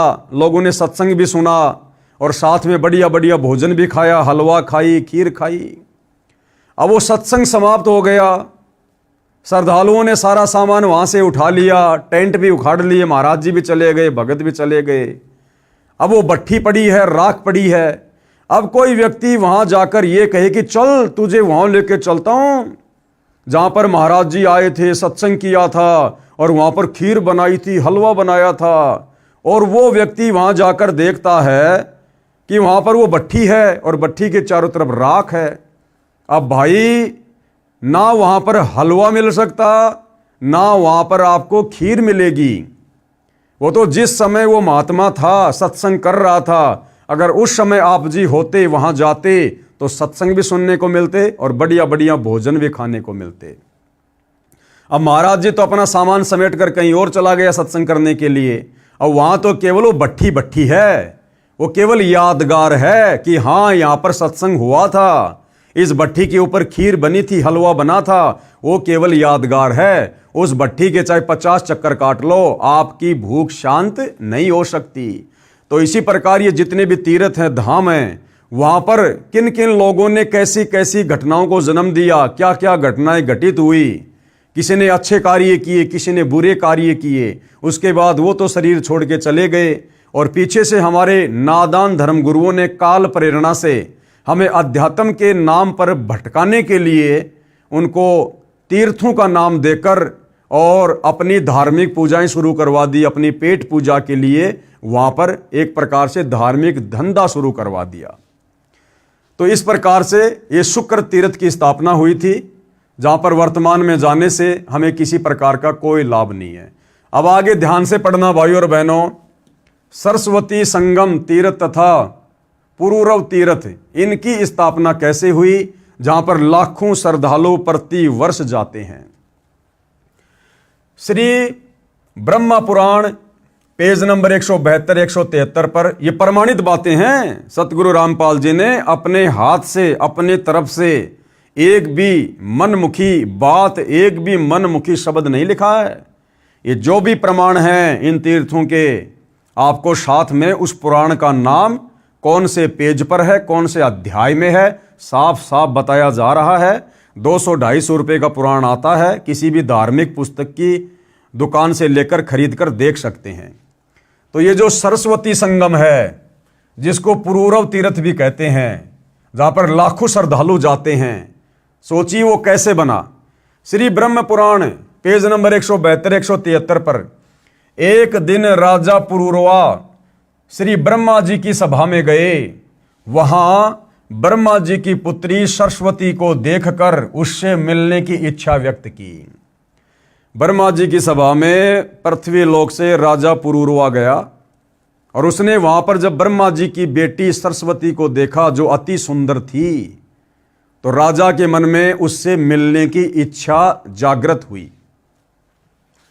सरस्वती ने हां कर दी, यानी राजा ने किसी नौकरानी के माध्यम से सरस्वती के पास में संदेशा भिजवाया। तो ब्रह्मा जी की बेटी सरस्वती ने और उस राजा के साथ मिलने की इच्छा, मतलब स्वीकृति दे दी, यस कर दिया। और दोनों कहां मिले? सरस्वती नदी के किनारे पर सरस्वती तथा पुरूरवा ने अनेक वर्षों तक संभोग यानी सेक्स किया। ब्रह्मा जी की बेटी, जिस ब्रह्मा जी ने आप लोग कहते हो सृष्टि की रचना करी है, उस ब्रह्मा जी की बेटी सरस्वती यानी शारदा, जो वीणा वाणा बजाती है, स्कूलों में सुबह सुबह उसकी आरती करवाई जाती है, जय माँ शारदे, जय माँ शारदे, हे माँ सरस्वती, हे माँ सरस्वती। वह सरस्वती, वो शारदा है ये। और क्या किया उन्होंने? अपने पिता उस ब्रह्मा की आज्ञा के बिना चोरी छुपे उस राजा के साथ में ब्रह्मा जी की बेटी सरस्वती शारदा उस सरस्वती नदी के किनारे चली जाती है और हजारों वर्षों तक दोनों वहां पर शारीरिक संबंध बनाते हैं, सेक्स करते हैं। जिस प्रकार वर्तमान में लड़के और लड़कियां लिव इन रिलेशनशिप में रहते हैं, तो भैया ये परंपरा तो बहुत पहले से चली आ रही है, देवी देवताओं के समय से। सरस्वती नदी के तट पर सरस्वती तथा पुरूरवा ने अनेक वर्षों तक संभोग यानी सेक्स किया। एक दिन ब्रह्मा ने उनको विलास करते देख लिया। एक दिन ब्रह्मा जी ने अपनी बेटी सरस्वती को और उस राजा पुरूरवा को शारीरिक संबंध करते समय, सेक्स करते समय देख लिया, पकड़ लिया। अपनी बेटी को श्राप दे दिया। ब्रह्मा जी ने श्राप दे दिया सरस्वती को। क्या? वह नदी रूप में समा गई।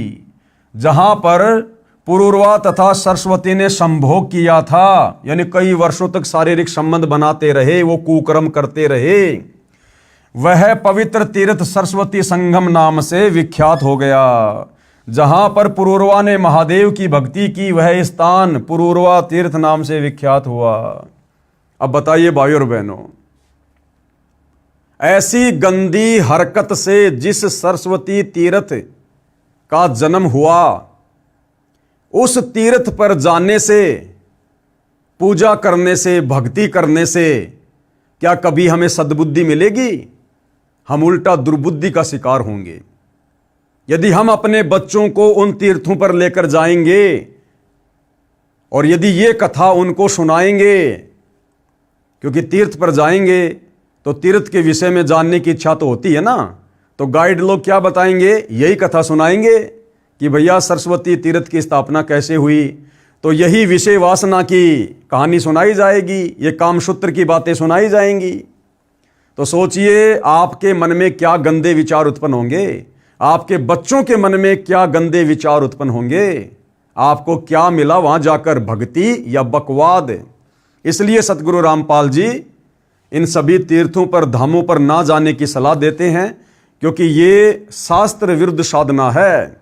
गीता अध्याय 16 श्लोक 23 के अनुसार शास्त्र विधि को त्याग के जो मनमाना आचरण किया जाता है, उससे ना कोई लाभ मिलता है, ना कोई सिद्धि मिलेगी, ना कोई रिद्धि मिलेगी और ना अंत में मोक्ष मिलेगा।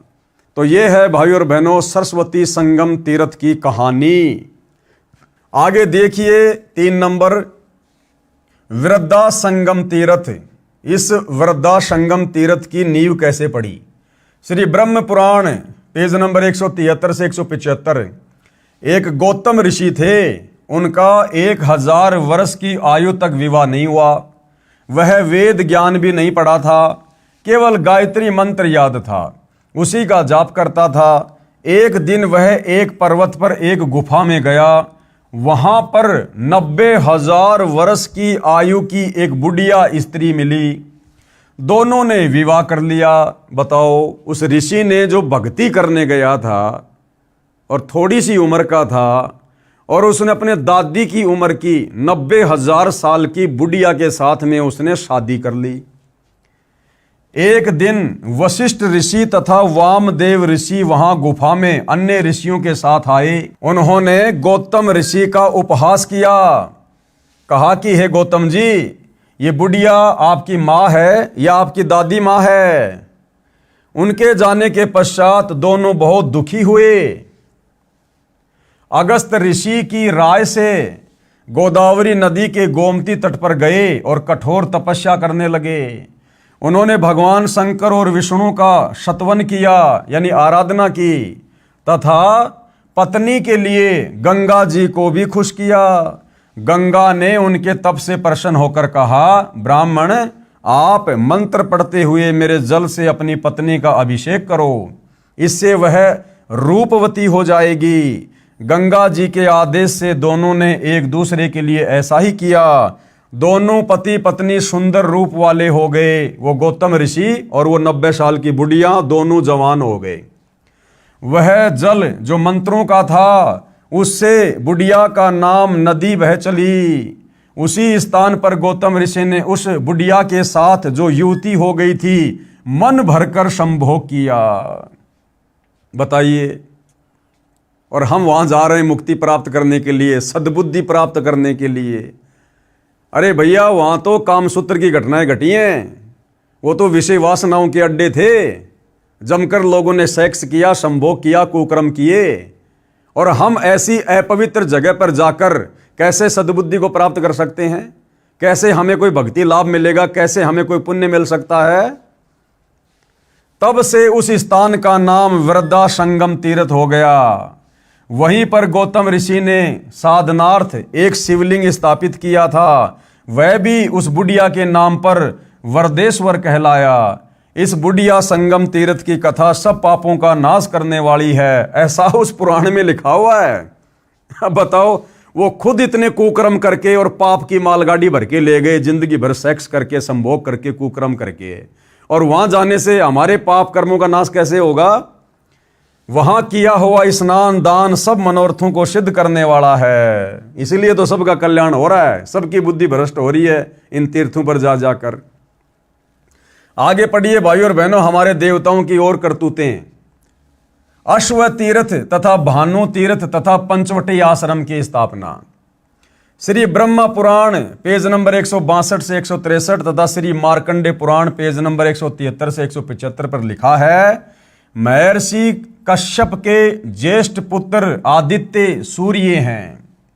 उनकी पत्नी का नाम उषा है। मार्कंडे पुराण में सूर्य की पत्नी का नाम संज्ञा लिखा है, जो महर्षि विश्वकर्मा जी की बेटी है। यानी ये जो सूर्य है, आग का गोला, इसके ऊपर जिस देवता का कंट्रोल है वो है सूर्य देव।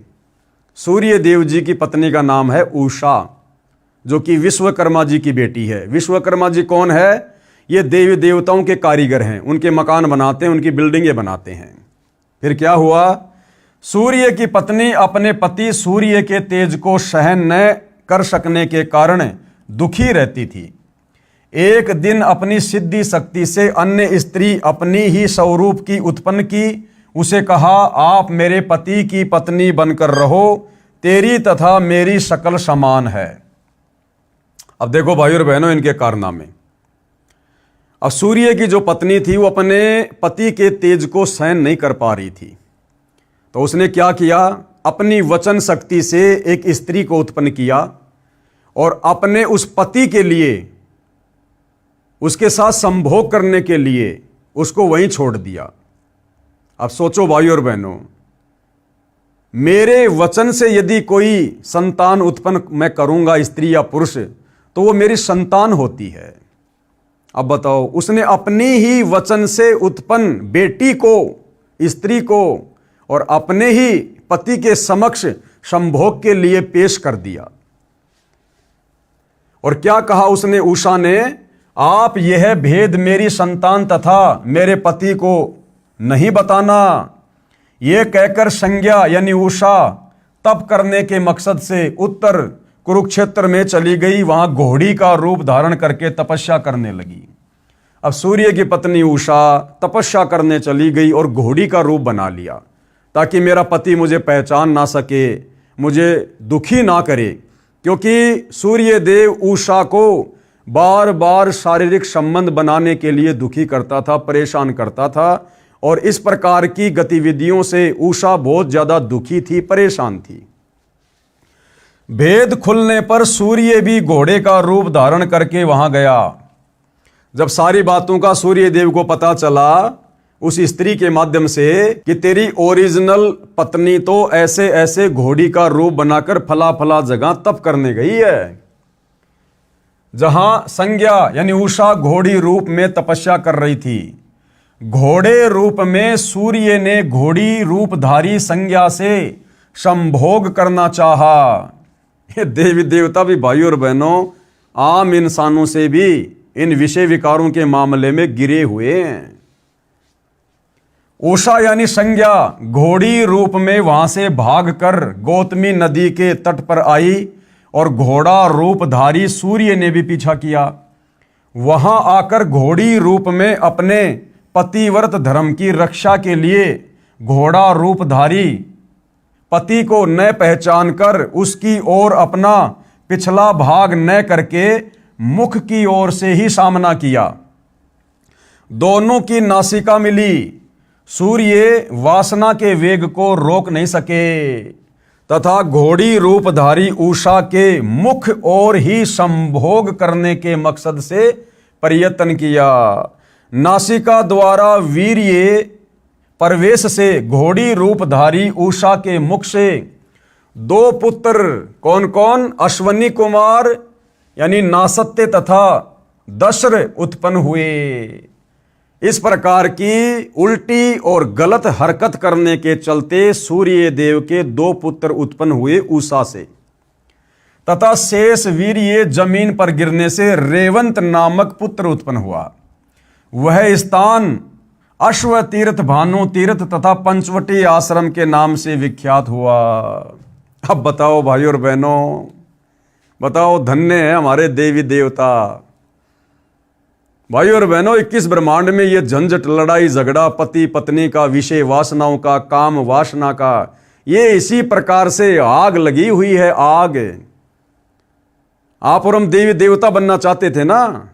देवी देवता बनना तो बहुत दूर की बात थी। हम तो भक्ति करके ये सोचते थे कि मैं तो मेरे देवता के लोक में चला जाऊं, विष्णु जी के लोक में चला जाऊं, सूर्य भगवान के लोक में चला जाऊं। अब देख लो उन देवी देवताओं के कर्म और किस प्रकार की गलत हरकत करने के चलते और इस अश्वनी तीर्थ की स्थापना हुई है, जिस तीर्थ पर जाकर हम लोग भगवान प्राप्ति की उम्मीद लगाए बैठे रहते हैं, लाभ प्राप्ति की उम्मीद लगाए बैठे रहते हैं। इसलिए तो पूरे हिंदू समाज की बुद्धि भ्रष्ट हो चुकी है। समझाने से भी समझ में नहीं आती, आंखों से ये प्रमाण देखने के बाद भी समझ में नहीं आती है, क्योंकि काल ने हमारे को अध्यात्म में इतना नीचे गिरा दिया है। उसी स्थान पर सूर्य की बेटियों का अरुणा तथा वरुण नामक नदियों के रूप में समागम हुआ। उसमें भिन्न भिन्न देवताओं और तीर्थों का पृथक पृथक समागम हुआ। उक्त संगम में 27,000 तीर्थों का समुदाय है। वहां किया हुआ स्नान व दान अक्षय पुण्य देने वाला है। वो दुर्बुद्धि देने वाला दुर्बुद्धि, और अंत में मरने के बाद में दुर्गति देगा। फिर नारद उस तीर्थ के सुमरण से, कीर्तन और श्रवण से भी मनुष्य सब पापों से मुक्त, धर्मवान और सुखी होता है। बताओ, अब नारद जी को कह रहे हैं कि नारद, उस अश्वनी तीर्थ की महिमा गाने से, उस घटना की बार बार जिक्र करने से, उस कथा को करने से कि अश्वनी तीर्थ की स्थापना कैसे हुई, कहते हैं अक्षय लाभ को देने वाला है, पाप नाश हो जाते हैं। अरे ऐसी गंदी कथा सुनने से तो मन में विकार उत्पन्न होंगे, उल्टे हम पाप के भागी बनेंगे, कुकर्म करने की प्रेरणा बनेगी, कुकर्म करने की। तो ये लिखा भाई और बहनों हमारे इन पुराणों में, जिनकी कथा हमारे धर्मगुरु सदियों से करते आ रहे थे, और सब के अंदर विषय वासनाओं के बीज डाल दिए। इसलिए सतगुरु रामपाल जी इस शास्त्र विरुद्ध साधना को ना करने की सलाह देते हैं। नंबर 5, जन स्थान तीर्थ की स्थापना। अब इस तीर्थ की स्थापना कैसे हुई भाई? श्री ब्रह्म पुराण गीता प्रेस गोरखपुर से प्रकाशित पेज नंबर 161-162 पर ऋषि याज्ञवल्क्य से राजा जनक ने पूछा कि हे द्विज श्रेष्ठ, बड़े बड़े मुनियों ने निर्णय किया है कि भोग और मोक्ष दोनों श्रेष्ठ हैं। आप बताइए भोग से भी मुक्ति प्राप्त कैसे होती है? ऋषि याज्ञवल्क्य जी ने कहा, इस प्रश्न का उत्तर आप ससुर वरुण जी ठीक ठीक बता सकते हैं। चलो उनसे पूछते हैं। दोनों भगवान वरुण के पास गए, यानी जल देवता के पास गए, तथा वरुण ने बताया कि वेद में ये मार्ग निश्चित किया है कि कर्म न करने की उपेक्षा कर्म करना श्रेष्ठ है। धर्म, अर्थ, काम तथा मोक्ष ये चारों पुरुषार्थ कर्म से बंधे हुए हैं। नरप श्रेष्ठ, हे राजाओं में श्रेष्ठ, कर्म द्वारा सब प्रकार से साध्यों की सिद्धि होती है, इसलिए मनुष्यों को सब तरह से वैदिक कर्म का अनुष्ठान करना चाहिए। इससे वे इस लोक में भोग तथा मोक्ष दोनों प्राप्त कर सकते हैं। अकर्म से कर्म पवित्र है। इसके पश्चात राजा जनक ने ऋषि याज्ञवल्क्य को पुरोहित बनाकर गंगा के तट पर अनेकों यज्ञ किए। इसलिए उस स्थान का नाम जन स्थान तीर्थ के नाम से विख्यात हुआ। उस तीर्थ का चिंतन करने से, वहां जाने और भक्ति पूर्वक उसका सेवन पूजन करने से मनुष्य सब अभिलाषित वस्तुओं को पाता है और मोक्ष का भागी होता है, भोगी होता है। आगे देखिए भाइयों और बहनों, उपरोक्त पुराणों के लेखों का निष्कर्ष। प्रमाण संख्या 1 में कहा है कि भृगु ऋषि के पुत्र शुक्र ने गौतमी नदी के उत्तरी तट पर साधना की थी, जिस कारण से वह स्थान शुक्र तीर्थ नाम से विख्यात हुआ। अब वहां जाने का क्या लाभ है? यदि कोई उस शुक्र तीर्थ में केवल स्नान व वहां पर बैठे कामचोर व्यक्तियों को दान करने से ही मोक्ष मानता है, वो ज्ञानहीन व्यक्ति है, उसको ज्ञानवान कुछ नहीं है। परमात्मा की साधना जैसे शुक्राचार्य ने की थी, वैसी साधना किसी भी स्थान पर कोई साधक करेगा तो शुक्राचार्य को जो लाभ हुआ वो लाभ प्राप्त होगा। मात्र उस धाम पर जाकर चक्कर काटने से कुछ नहीं मिलने वाला।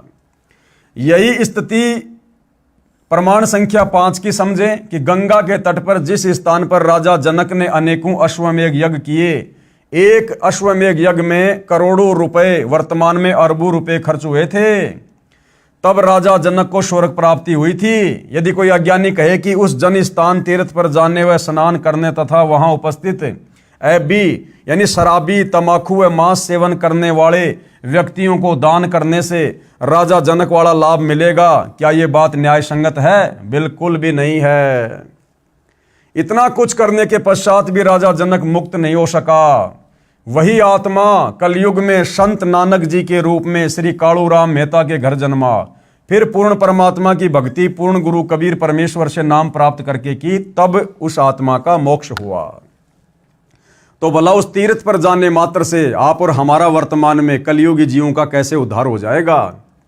प्रमाण संख्या 2 में श्री ब्रह्मा जी की बेटी सरस्वती ने पुरूरवा नामक राजा के साथ अपने पिता से छुपकर सेक्स यानी संभोग किया। जब पिताजी ने उन्हें ऐसा करते देखा तो श्राप दे दिया। वह स्थान जहां पर सरस्वती ने तथा राजा पुरूरवा ने दुराचार किया, उस स्थान का नाम सरस्वती संगम तीर्थ विख्यात हुआ। अब सोचो वहां जाने से क्या मिलेगा, कैसे लाभ होगा? विचार करें, क्या ऐसे स्थान पर जाने व स्नान करने से कोई लाभ हो सकता है? प्रमाण संख्या 3 में कहा है कि एक गौतम नामक ऋषि ने 1000 वर्ष की आयु में 90,000 वर्ष की आयु की वरदा से यानी उस बुढ़िया से विवाह किया। अपने को युवा बनाने के उद्देश्य से दोनों ने गोदावरी नदी के गौतमी तट पर कठोर तप किया। उन दोनों ने किस मकसद से तप किया कि भाई वो जो बुढ़िया है वो भी जवान हो जाए, और जवान हो जाएगी तो मैं फिर जी भरकर इसके साथ में शारीरिक संबंध बनाऊंगा, संभोग करूंगा, मौज मस्ती करूंगा। दुराचार करने के मकसद से उन्होंने वहां पर तप किया, और हम वहां जाकर सोच रहे हैं कि हमें सद्बुद्धि आएगी, कभी नहीं आने वाली। उसके पश्चात मंत्रों से जल मंत्रित करके एक एक दूसरे पर डाला, दोनों युवा हो गए। ये सब कुछ भाई और बहनों काल करवाता है, अन्यथा वो ही नदी है, वो ही पानी है। आप वहां जाकर देखे, अपनी पत्नी पे छींटे मारकर उसको युवा कर दो ना। ये सब कुछ ये काल करवाता है। काल इसने तो इस प्रकार से तीर्थों की स्थापना करवा के इस कलयुग में आप और हम जीवों को भक्ति के नाम पर भटकाना था, भटकाना। तत्पश्चात उस स्थान पर दोनों ने मन भरकर संभोग अर्थात विलास सेक्स किया। वह स्थान वरदा संगम तीर्थ कहलाया। विचार करने योग्य बात है कि ऐसे स्थानों पर जाने से आत्म कल्याण के स्थान पर पतन ही होगा, आत्म उद्धार नहीं हो सकता। आगे देखिएगा, प्रमाण संख्या 4 में कहा है कि सूर्य की पत्नी घोड़ी का रूप धारण करके तपस्या कर रही थी। सूर्य काम वासना यानी सेक्स के प्रेशर के वश होकर घोड़ा रूप धारण करके घोड़ी रूपधारी अपनी पत्नी के पास गया। घोड़ी ने उसे अपने पृष्ठभाग यानी पीछे की ओर नहीं जाने दिया। सूर्य इतना सेक्स के प्रेशर में यानी काम वासना के दबाव में था कि उसने घोड़ी के मुख की ओर ही संभोग क्रिया प्रारंभ की। जिस कारण से उन्हें 3 पुत्र प्राप्त हुए। वह स्थान अश्व तीर्थ नाम से विख्यात हुआ। ये है हमारे देवताओं के लक्षण। जिस सूर्य देवता को हम जल अर्पित करते हैं, ये कर्म है सूर्य देव के।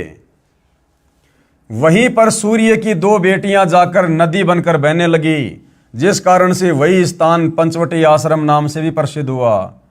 ऐसी नदियों का तो पानी पीना तो दूर, नहाने से भी दुर्बुद्धि आएगी, दुर्बुद्धि। उसी स्थान को भानु तीर्थ भी कहा जाता है। इस तीर्थ का लाभ लिखा है कि इसके सुमरण से, यानी उस तीर्थ की महिमा करने मात्र से, उसकी बातचीत करने मात्र से और कीर्तन करने से तथा इनकी कथा सुनने से सब पापों से मुक्त होकर धर्मवान और सुखी होता है। अगर इस प्रकार की गंदी हरकतों की कथाएं सुनने से अगर आदमी धर्मवान बनता है, धनवान बनता है, तो भैया फिर तो काम वासना की पुस्तक लाकर खुद भी पढ़ो और अपने बच्चों को भी पढ़ाओ, सहपरिवार पढ़ो, गांव वालों को इकट्ठा करके उसकी कथा करो। अरे कामसूत्र की कथाएं, काम वासना की किताबें आजकल तो बहुत मिलती हैं, कलयुग है। तो इस प्रकार की पुस्तकें लाके हमारे धर्म गुरुओं को और उन धर्म गुरुओं पर अंधा विश्वास करने वाले हमारे हिंदू भाई बहनों को विषय वासनाओं की पुस्तकें लाकर, कामसूत्र की पुस्तकें लाकर और सहपरिवार बैठकर पढ़नी चाहिए, जिससे हम धर्मवान बनेंगे और धनवान बनेंगे। इसलिए भाइयों और बहनों, सतगुरु रामपाल जी बार बार हमें गीता अध्याय 16 श्लोक नंबर 23 का हवाला देते हैं कि अर्जुन, शास्त्र विधि को त्याग कर जो मनमाना आचरण है, और ये टोटल मनमाना आचरण है, इन तीर्थों पर जाना, धामों पर जाना, मंदिर मस्जिद चर्च गुरुद्वारों में जाना, ये प्रेत पितर की पूजा करना, श्राद्ध निकालना, ये टोटल शास्त्र विधि को त्याग कर किया जाने वाला मनमाना आचरण है, जिसको करने के चलते ना भगत को किसी प्रकार का धन लाभ होगा, ना उसके कार्य सिद्ध होंगे और ना ही मरने के बाद उसकी गति होगी। इसलिए भाइयों और बहनों, गीता अध्याय 4 श्लोक नंबर 34 में ये गीता का ज्ञान देने वाला ब्रह्म, ये काल अर्जुन से कह रहा है कि अर्जुन, अगर तुझे संपूर्ण पापों से मुक्ति प्राप्त करनी है, जन्म मरण के बंधन से छुटकारा प्राप्त करना है, तो किसी तत्वदर्शी संत की खोज कर ले भाई, और उस तत्वदर्शी संत के बताए अनुसार भक्ति साधना कर, धर्म कर्म कर, उसके बाद तेरी मुक्ति होगी। अन्यथा भाई जन्म मिलते रहेंगे और इसी प्रकार से उल्टी साधनाओं में काल हमारे को भरमाता रहेगा, भटकाता रहेगा। विचार करो पुण्यात्माओं, क्या ऐसी इन कथाओं को सुनने तथा ऐसे स्थान पर जाने से आत्म कल्याण संभव है? इसलिए शास्त्रों में 5 वेद और गीता जी के अनुसार भक्ति करने से सर्व पापों से मुक्त होकर पूर्ण मोक्ष संभव है, इन तीर्थों पर जाकर धक्के खाने से नहीं। अब भाइयों और बहनों, सर्वश्रेष्ठ तीर्थ क्या है? ये बाकी तीर्थ तो हमने देख लिए, इनके कथाएं पढ़ ली, कौन से पुराण में कहाँ लिखा हुआ है आंखों से देख लिया, कैसी कैसी वहाँ पर जो सुनने में भी अच्छी नहीं लगती, ऐसी ऐसी घटनाओं के माध्यम से उन तीर्थों का जन्म हुआ है। अब सर्वश्रेष्ठ तीर्थ क्या है? जिस तीर्थ में स्नान करने से, जहाँ पर जाने से वास्तव में हमारे पाप कटेंगे, वास्तव में हमें भक्ति मिलेगी और वास्तव में हमें सद्बुद्धि आएगी, हमारे मन का मैल साफ होगा। वो तीर्थ क्या है? वो तीर्थ है चित्त शुद्धि तीर्थ, यानी मन को शुद्ध करने वाला तीर्थ, मन के मैल को काटने वाला तीर्थ। और वो क्या है? परम संत का सत्संग। प्रश्न नंबर 47, सर्वश्रेष्ठ तीर्थ कौन सा है जिससे सभी तीर्थों से अधिक लाभ मिलता है? तो क्या बताया गया है? उत्तर, सर्वश्रेष्ठ चित्त शुद्धि तीर्थ है, जो हमारी आत्मा पर जमे मैल को समाप्त कर दे, ऐसा तीर्थ चित्त शुद्धि तीर्थ। चित्त शुद्धि तीर्थ अर्थात तत्वदर्शी संत का सत्संग सर्व तीर्थों से श्रेष्ठ है। तत्वदर्शी संत के सत्संग सुनना, तत्वदर्शी संत के दिशा निर्देश अनुसार सत भक्ति करना, धर्म कर्म करना, ये वास्तव में चित्त शुद्धि तीर्थ है। इसीलिए गीता का ज्ञान देने वाला काल ब्रह्म अंत में अर्जुन को कह रहा कि अर्जुन, किसी तत्वदर्शी संत की खोज कर ले, अन्यथा भैया अगर मेरे चक्कर में पड़ा रहेगा तो ऐसे ही तेरी दुर्गति होगी। फिर श्री देवी पुराण छठा स्कंद अध्याय 10 पेज नंबर 417 पर लिखा है, व्यास जी ने राजा जन्मे जैसे कहा, राजन यह निश्चय है कि तीर्थ देह संबंधी मैल को साफ कर देते हैं। कौन से तीर्थ? ये बाकी के जो तीर्थ है ना, ये सरस्वती तीर्थ है, गंगा तीर्थ है, जमुना तीर्थ है, अश्वनी तीर्थ है, तो कह रहे हैं कि वहां जाने मात्र से शरीर का मैल तो साफ हो सकता है, शरीर का मैल तो कट जाएगा, क्योंकि वहां जाओगे, नदी में नहाओगे रगड़ के मार मार के, तो शरीर का मैल वो तो थोड़ा बहुत साफ हो सकता है। यह निश्चय है कि तीर्थ देह संबंधी मैल को साफ कर देते हैं, किंतु मन के मैल को धोने की शक्ति तीर्थों में नहीं है। परंतु इन शास्त्र विरुद्ध तीर्थों में जाकर नहाने से मन का मैल, यानी मन के ऊपर जो मैल जमा हो रखा है, बुराइयों का, विषय वासनाओं का, ये मैल नहाने मात्र से साफ नहीं हो सकता, किंतु मन के मैल को धोने की शक्ति तीर्थों में नहीं है।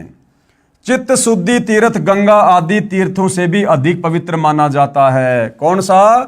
चित्त शुद्धि तीर्थ इन तमाम प्रकार के काल के द्वारा शुरू करवाए गए तीर्थों से कहीं अधिक पवित्र माना जाता है।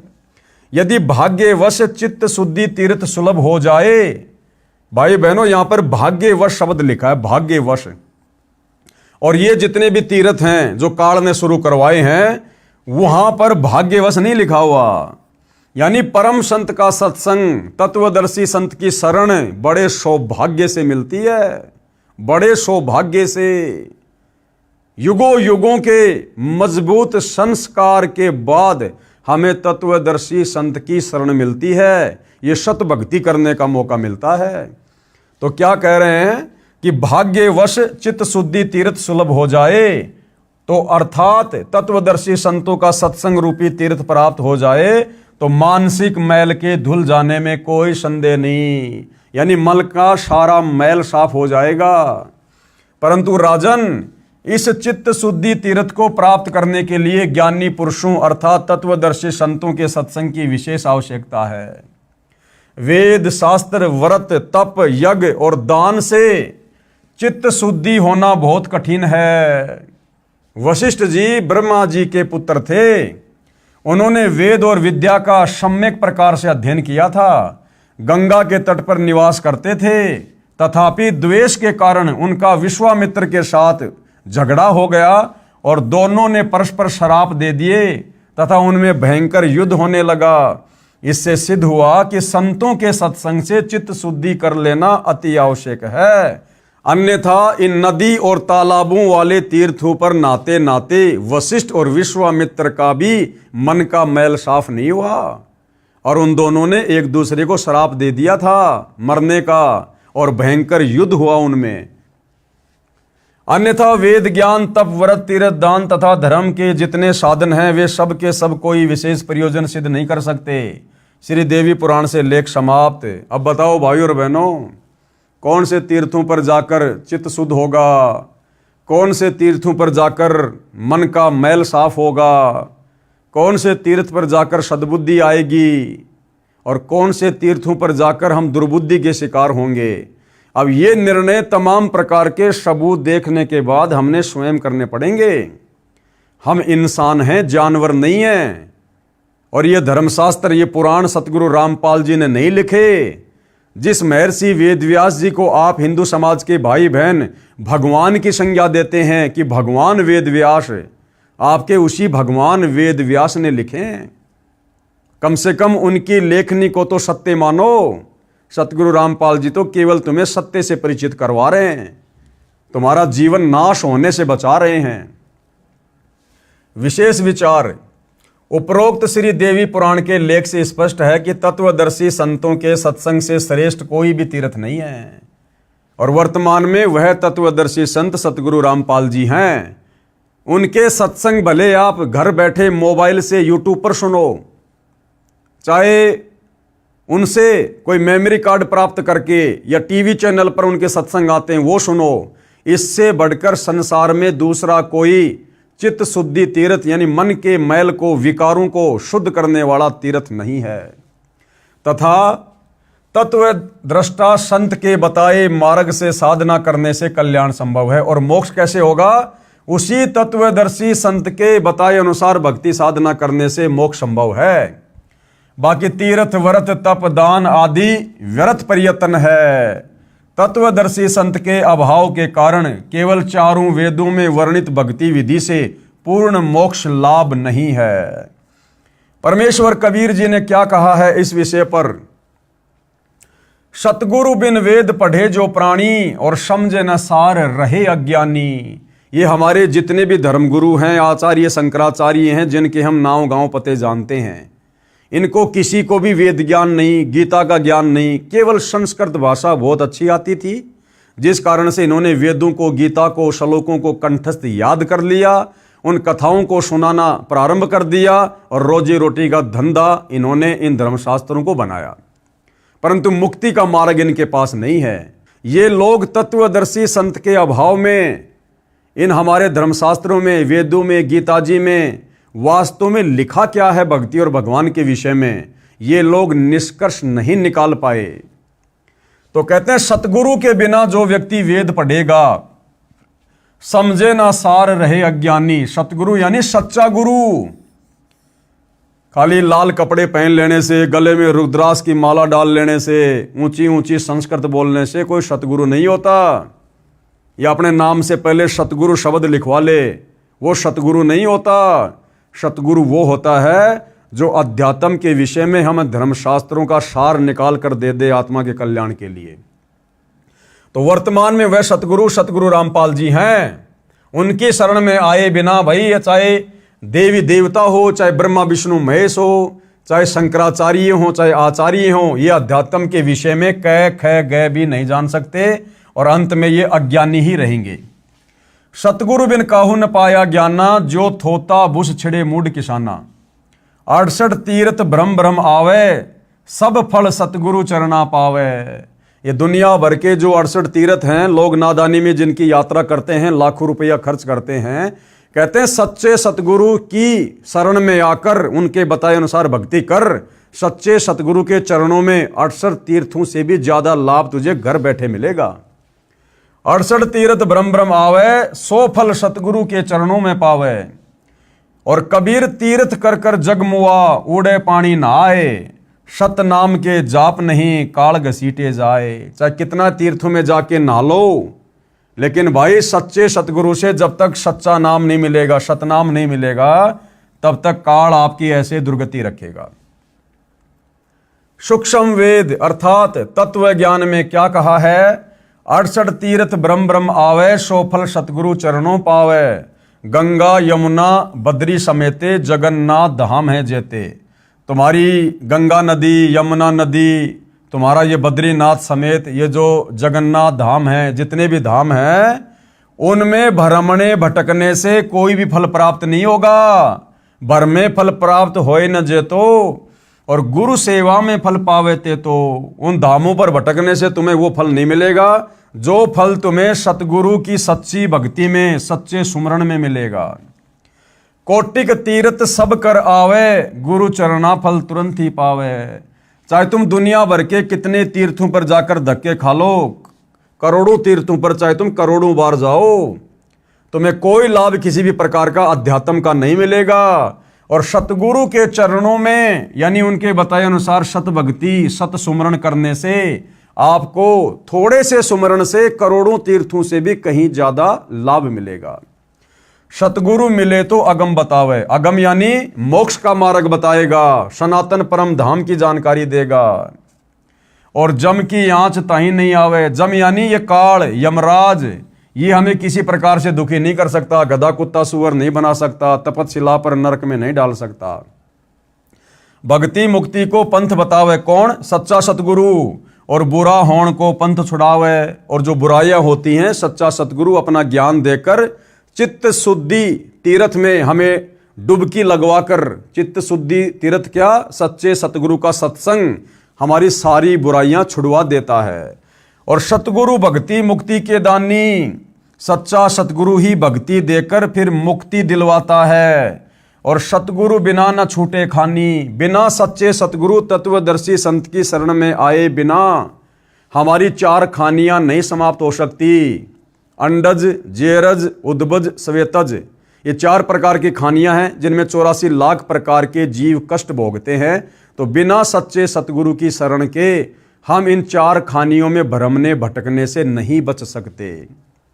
सतगुरु गुरु सुरधेनु समाना और पावे चरण मुक्ति परवाना। जो सच्चा सतगुरु होता है, तत्वदर्शी संत, कहते हैं वो देवताओं की जो गाय होती है सुरधेनु, और देवताओं का जो वो कल्प जो वृक्ष होता है सुरतरु, जिनके नीचे बैठने मात्र से जो भी मन में सोचेंगे कल्पना करेंगे वही इच्छित वस्तु हमें प्राप्त हो जाती है। कहते हैं उस तेरे देवताओं के उस सुरतरु और सुरधेनु से सच्चे सतगुरु की शरण में आकर तुझे वो मिलेगा जो वहां पर लाख जन्म में नहीं मिल सकता। सरलार्थ किया गुरुदेव ने इन वाणियों का कि पूर्ण परमात्मा द्वारा दिए तत्व ज्ञान यानी सूक्ष्म वेद में कहा है कि तीर्थों और धामों पर जाने से कोई पुण्य लाभ नहीं है। असली तीर्थ सतगुरु यानी तत्वदर्शी संत का सत्संग सुनने जाना है। जहां तत्वदर्शी संत का सत्संग होता है वह सर्वश्रेष्ठ तीर्थ तथा धाम है। तो भाई सतगुरु रामपाल जी के सत्संग मोबाइल में अपने घर पर बैठकर सुनने मात्र से आप अपने घर को ही तीर्थ बना सकते हो, घर को ही तीर्थ। इसी कथन का साक्षी संक्षिप्त श्रीमद् देवी भागवत महापुराण भी है। उसमें 6 स्कंद के अध्याय 10 में लिखा है कि सर्वश्रेष्ठ तीर्थ तो चित्त शुद्ध तीर्थ है।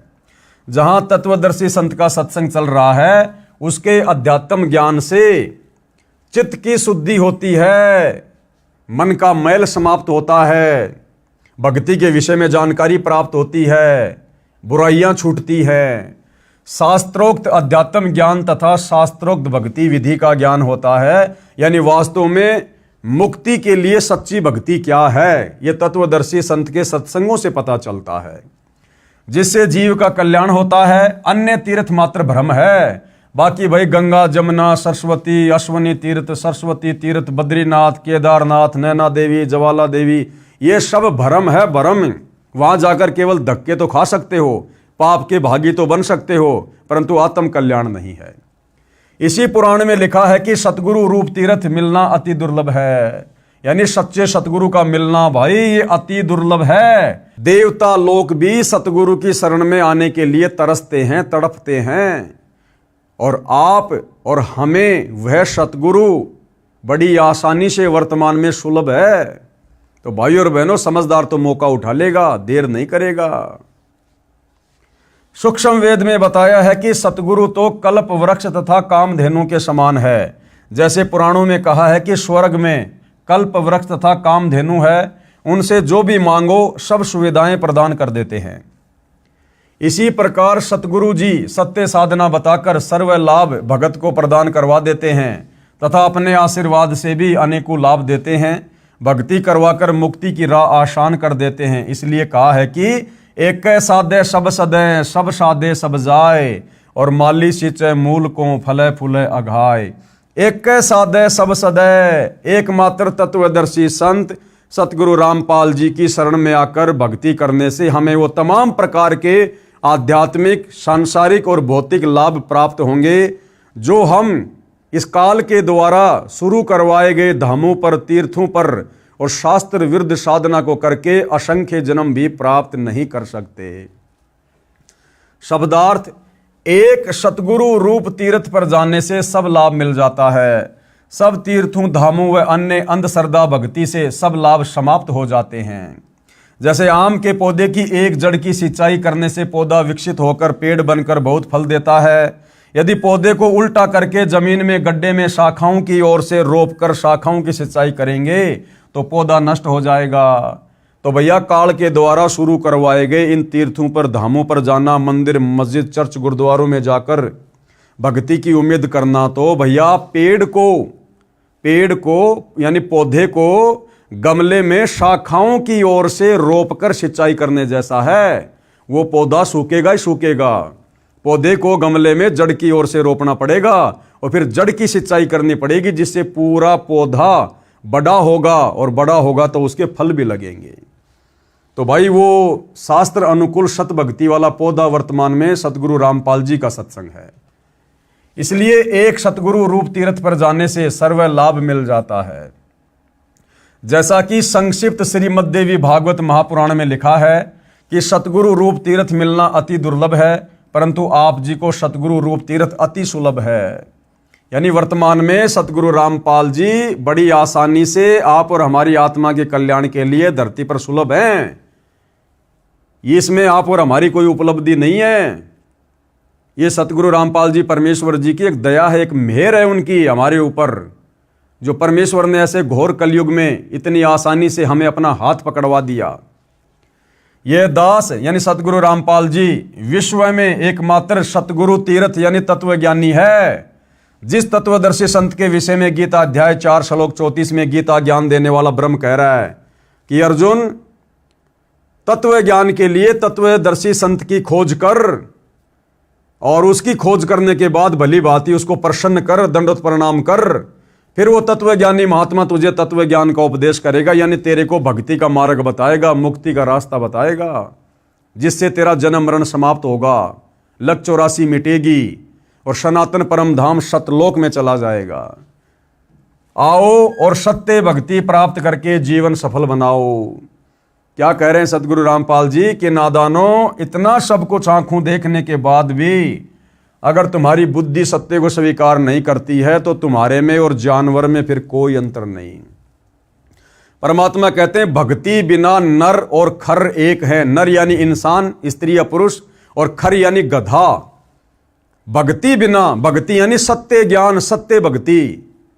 तो कहते हैं भक्ति बिना नर और खर एक हैं, जिन हरि पद नहीं जान्या, पूर्ण ब्रह्म की परख नहीं रे, पूज मरे पाषाणा।